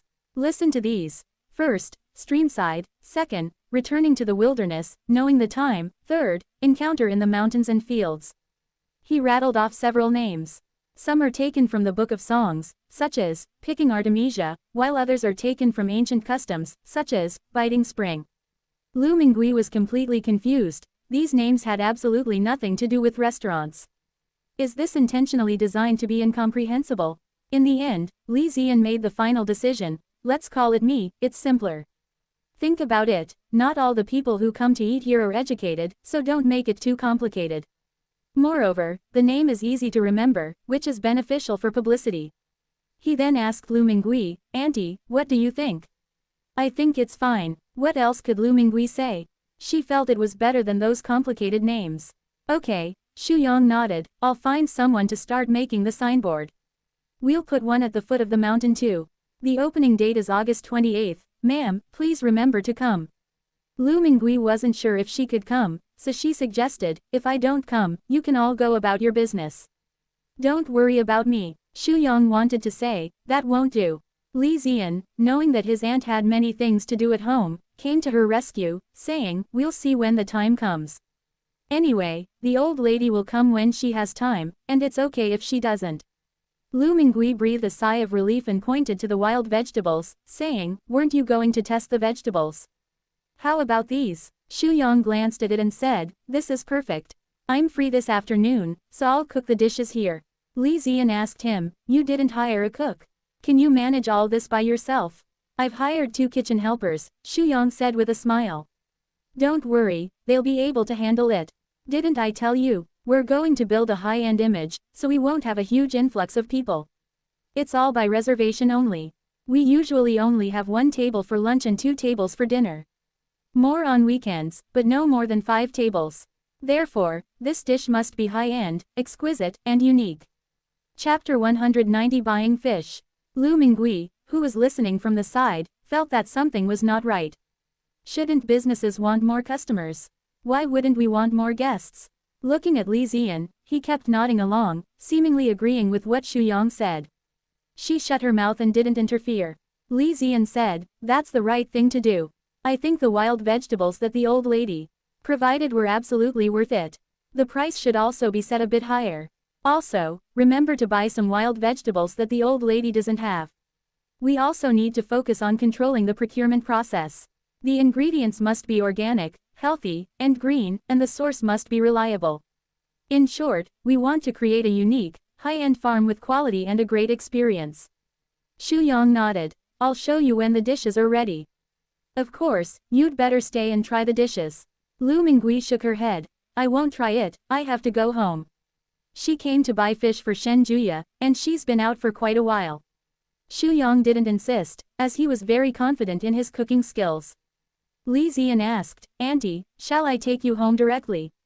Lu Mingui then told him that he was going to the market to buy fish, and the car started and headed towards the city. It was already midday, and Li Ziyan had originally planned to treat his aunt to a nice meal, but Lu Mingui felt it was unnecessary to spend money. Eating out? Why spend that money? I'll go home for dinner. Li Ziyan did not insist and returned to the vegetable market. As Lu Mingui got off the car and walked into the vegetable market, she felt a different sensation. Today's experience feels like a dream. She looked back at the outside and then at the market before slowly walking inside. The two returned to the grain and oil shop first. Sister Yang hurriedly said, Auntie, boss, you're back. Then he asked Lu Mingui, do you still have any of these eggs at home? It tastes really good, I want to buy some. Li Ziyan glanced at her. Doesn't the shop sell free-range eggs? Are they that delicious? Sister Yang glanced at him and said, you don't believe me. There are 2 more, why don't you try them? Li Ziyan was really hungry. He cracked open a red egg and ate it. It was indeed delicious, with no eggy smell, and the yolk was a reddish-yellow color. It's really good, he nodded, but no matter how delicious it is, it's just an egg. Why are you so excited? Boss, this is what you don't understand. These are genuine free-range eggs, much tastier than regular eggs. It's incomparable to those so-called free-range eggs from farms, it tastes like the natural flavor. After praising it for a while, Sister Yang asked Lu Mingui, Auntie, if you have any, I'd like to buy some. Lu Mingui said with a troubled expression, my family only has 2 old hens, and I was planning to kill one to nourish my daughter-in-law. Oh, I see, Sister Yang said with a hint of regret, then we'll just have to forget about it. However, if you want to make soup with old hens, 1 or 2 won't be enough. I ate 10 old hens during my postpartum period. You might as well go to the market and buy a slaughtered old hen. Lu Mingui smiled and said, I was just about to go buy some. My daughter-in-law wants to drink fish soup today. So I thought I'd go buy 2 fish. We'll have to see what the old hen says. She then said goodbye and was about to leave when Li Ziyan asked her, aren't you going to get a card today? Lu Mingui shook her head, next time. I've been out for quite a while today, and I still need to go back and make soup. Li Ziyan said, okay, next time you come, have Sister Yang give me a call. By the way, the phone is fully charged and the videos have been downloaded. You didn't watch them beforehand. Lu Mingui was naturally very grateful and put her phone away before leaving. Ms. Yang asked curiously, Boss, do I really need to take you to get a membership card? Where are the old lady's family members? Li Ziyan sighed. My son died, and my daughter-in-law gave birth to the child. I figured I had nothing else to do, and besides, I'm already running a shop with the old lady, so I should help if I can. You'll still need the card when it comes to receiving dividends later. Sister Yang was taken aback, and immediately felt guilty. Oh, is that so? I thought the old lady was a kind person, always smiling, I never expected there would be such a thing. Sigh, next time I'll ask her if there's anything she's missing at home. Although my family doesn't have much money, we at least don't have to worry about food and clothing. The 2 of them sighed deeply. Lu Mingui remembered the place where fish were sold last time, so she went straight there. A woman wearing boots saw her coming and quickly put down the boxed lunch she was eating. What kind of fish do you want? How do you cook it? I'll give you some recommendations. Seeing that she had disturbed their meal, Lu Mingui quickly smiled and said, don't delay your meal. Oh, what's the rush? I've almost finished eating. Lu Mingui had originally wanted to look around some more, but after hearing what she said, she felt embarrassed to leave. My daughter-in-law is in her postpartum period and wants to drink some fish soup. The woman asked, was it a vaginal delivery or a C-section? If you have a natural birth, you can drink crucian carp and tofu soup or crucian carp and tonkao soup. They are both good and help with milk production. If you have a cesarean section, you can drink blackfish soup to help the wound heal after childbirth. Lu Mingui tilted her head, somewhat shocked. What did you say? A C-section. How could you perform a cesarean section? The woman thought she was the kind of person who would disregard her daughter-in-law's life for the sake of her grandchildren, and a hint of displeasure appeared on her face. Why can't we have a C-section? If vaginal delivery isn't possible, then we have to have a C-section. Are you suggesting we let the pregnant woman die from the pain? Or let the baby suffocate? Lu Mingui felt that this woman had suddenly become fierce. She asked hesitantly, if a person is cut open, can they still live? The woman scoffed, how fresh is it? Why can't it live? That old lady is really ignorant. There are so many C-sections these days. Lu Mingui guessed that this matter was another point of contention between the two sides. Then I thought about it again. Even buildings here can be built so tall, and there's also what Sister Yang mentioned last time about how IVF can also produce babies. What is impossible? She readily admitted her mistake. I was indeed ignorant. The woman choked for a moment. She wasn't afraid of a fight. The key point is that the old lady directly said that she was ignorant, so what could she say? He immediately took a deep breath. Sigh, never mind, don't say that. I thought you were the kind of wicked mother-in-law who would drive her daughter-in-law to her death. Let's not talk about that, let's pick out the fish. Lu Mingui didn't want to talk about anything else, so he pointed to the crucian carp and asked, how much does this fish cost per pound? 9 yuan a pound, this is probably less than a pound. After the woman finished speaking, she added, the price has gone up now that it's hot. Lu Mingui said, then let's have 2. The woman picked up the net, scooped up the fish, shook off the water, and then put them on the electronic scale to weigh. The 2 fish weigh a total of 1 pound and 8 ounces, so I'll give you 16 yuan. Lu Mingui reached for his money, only to see the woman deftly knock the crucian carp unconscious with a knife, then bleed it, scrape off its scales, remove its gills and internal organs, all in one swift motion. That's really fast, Lu Mingui muttered, they don't even give you a chance to back out.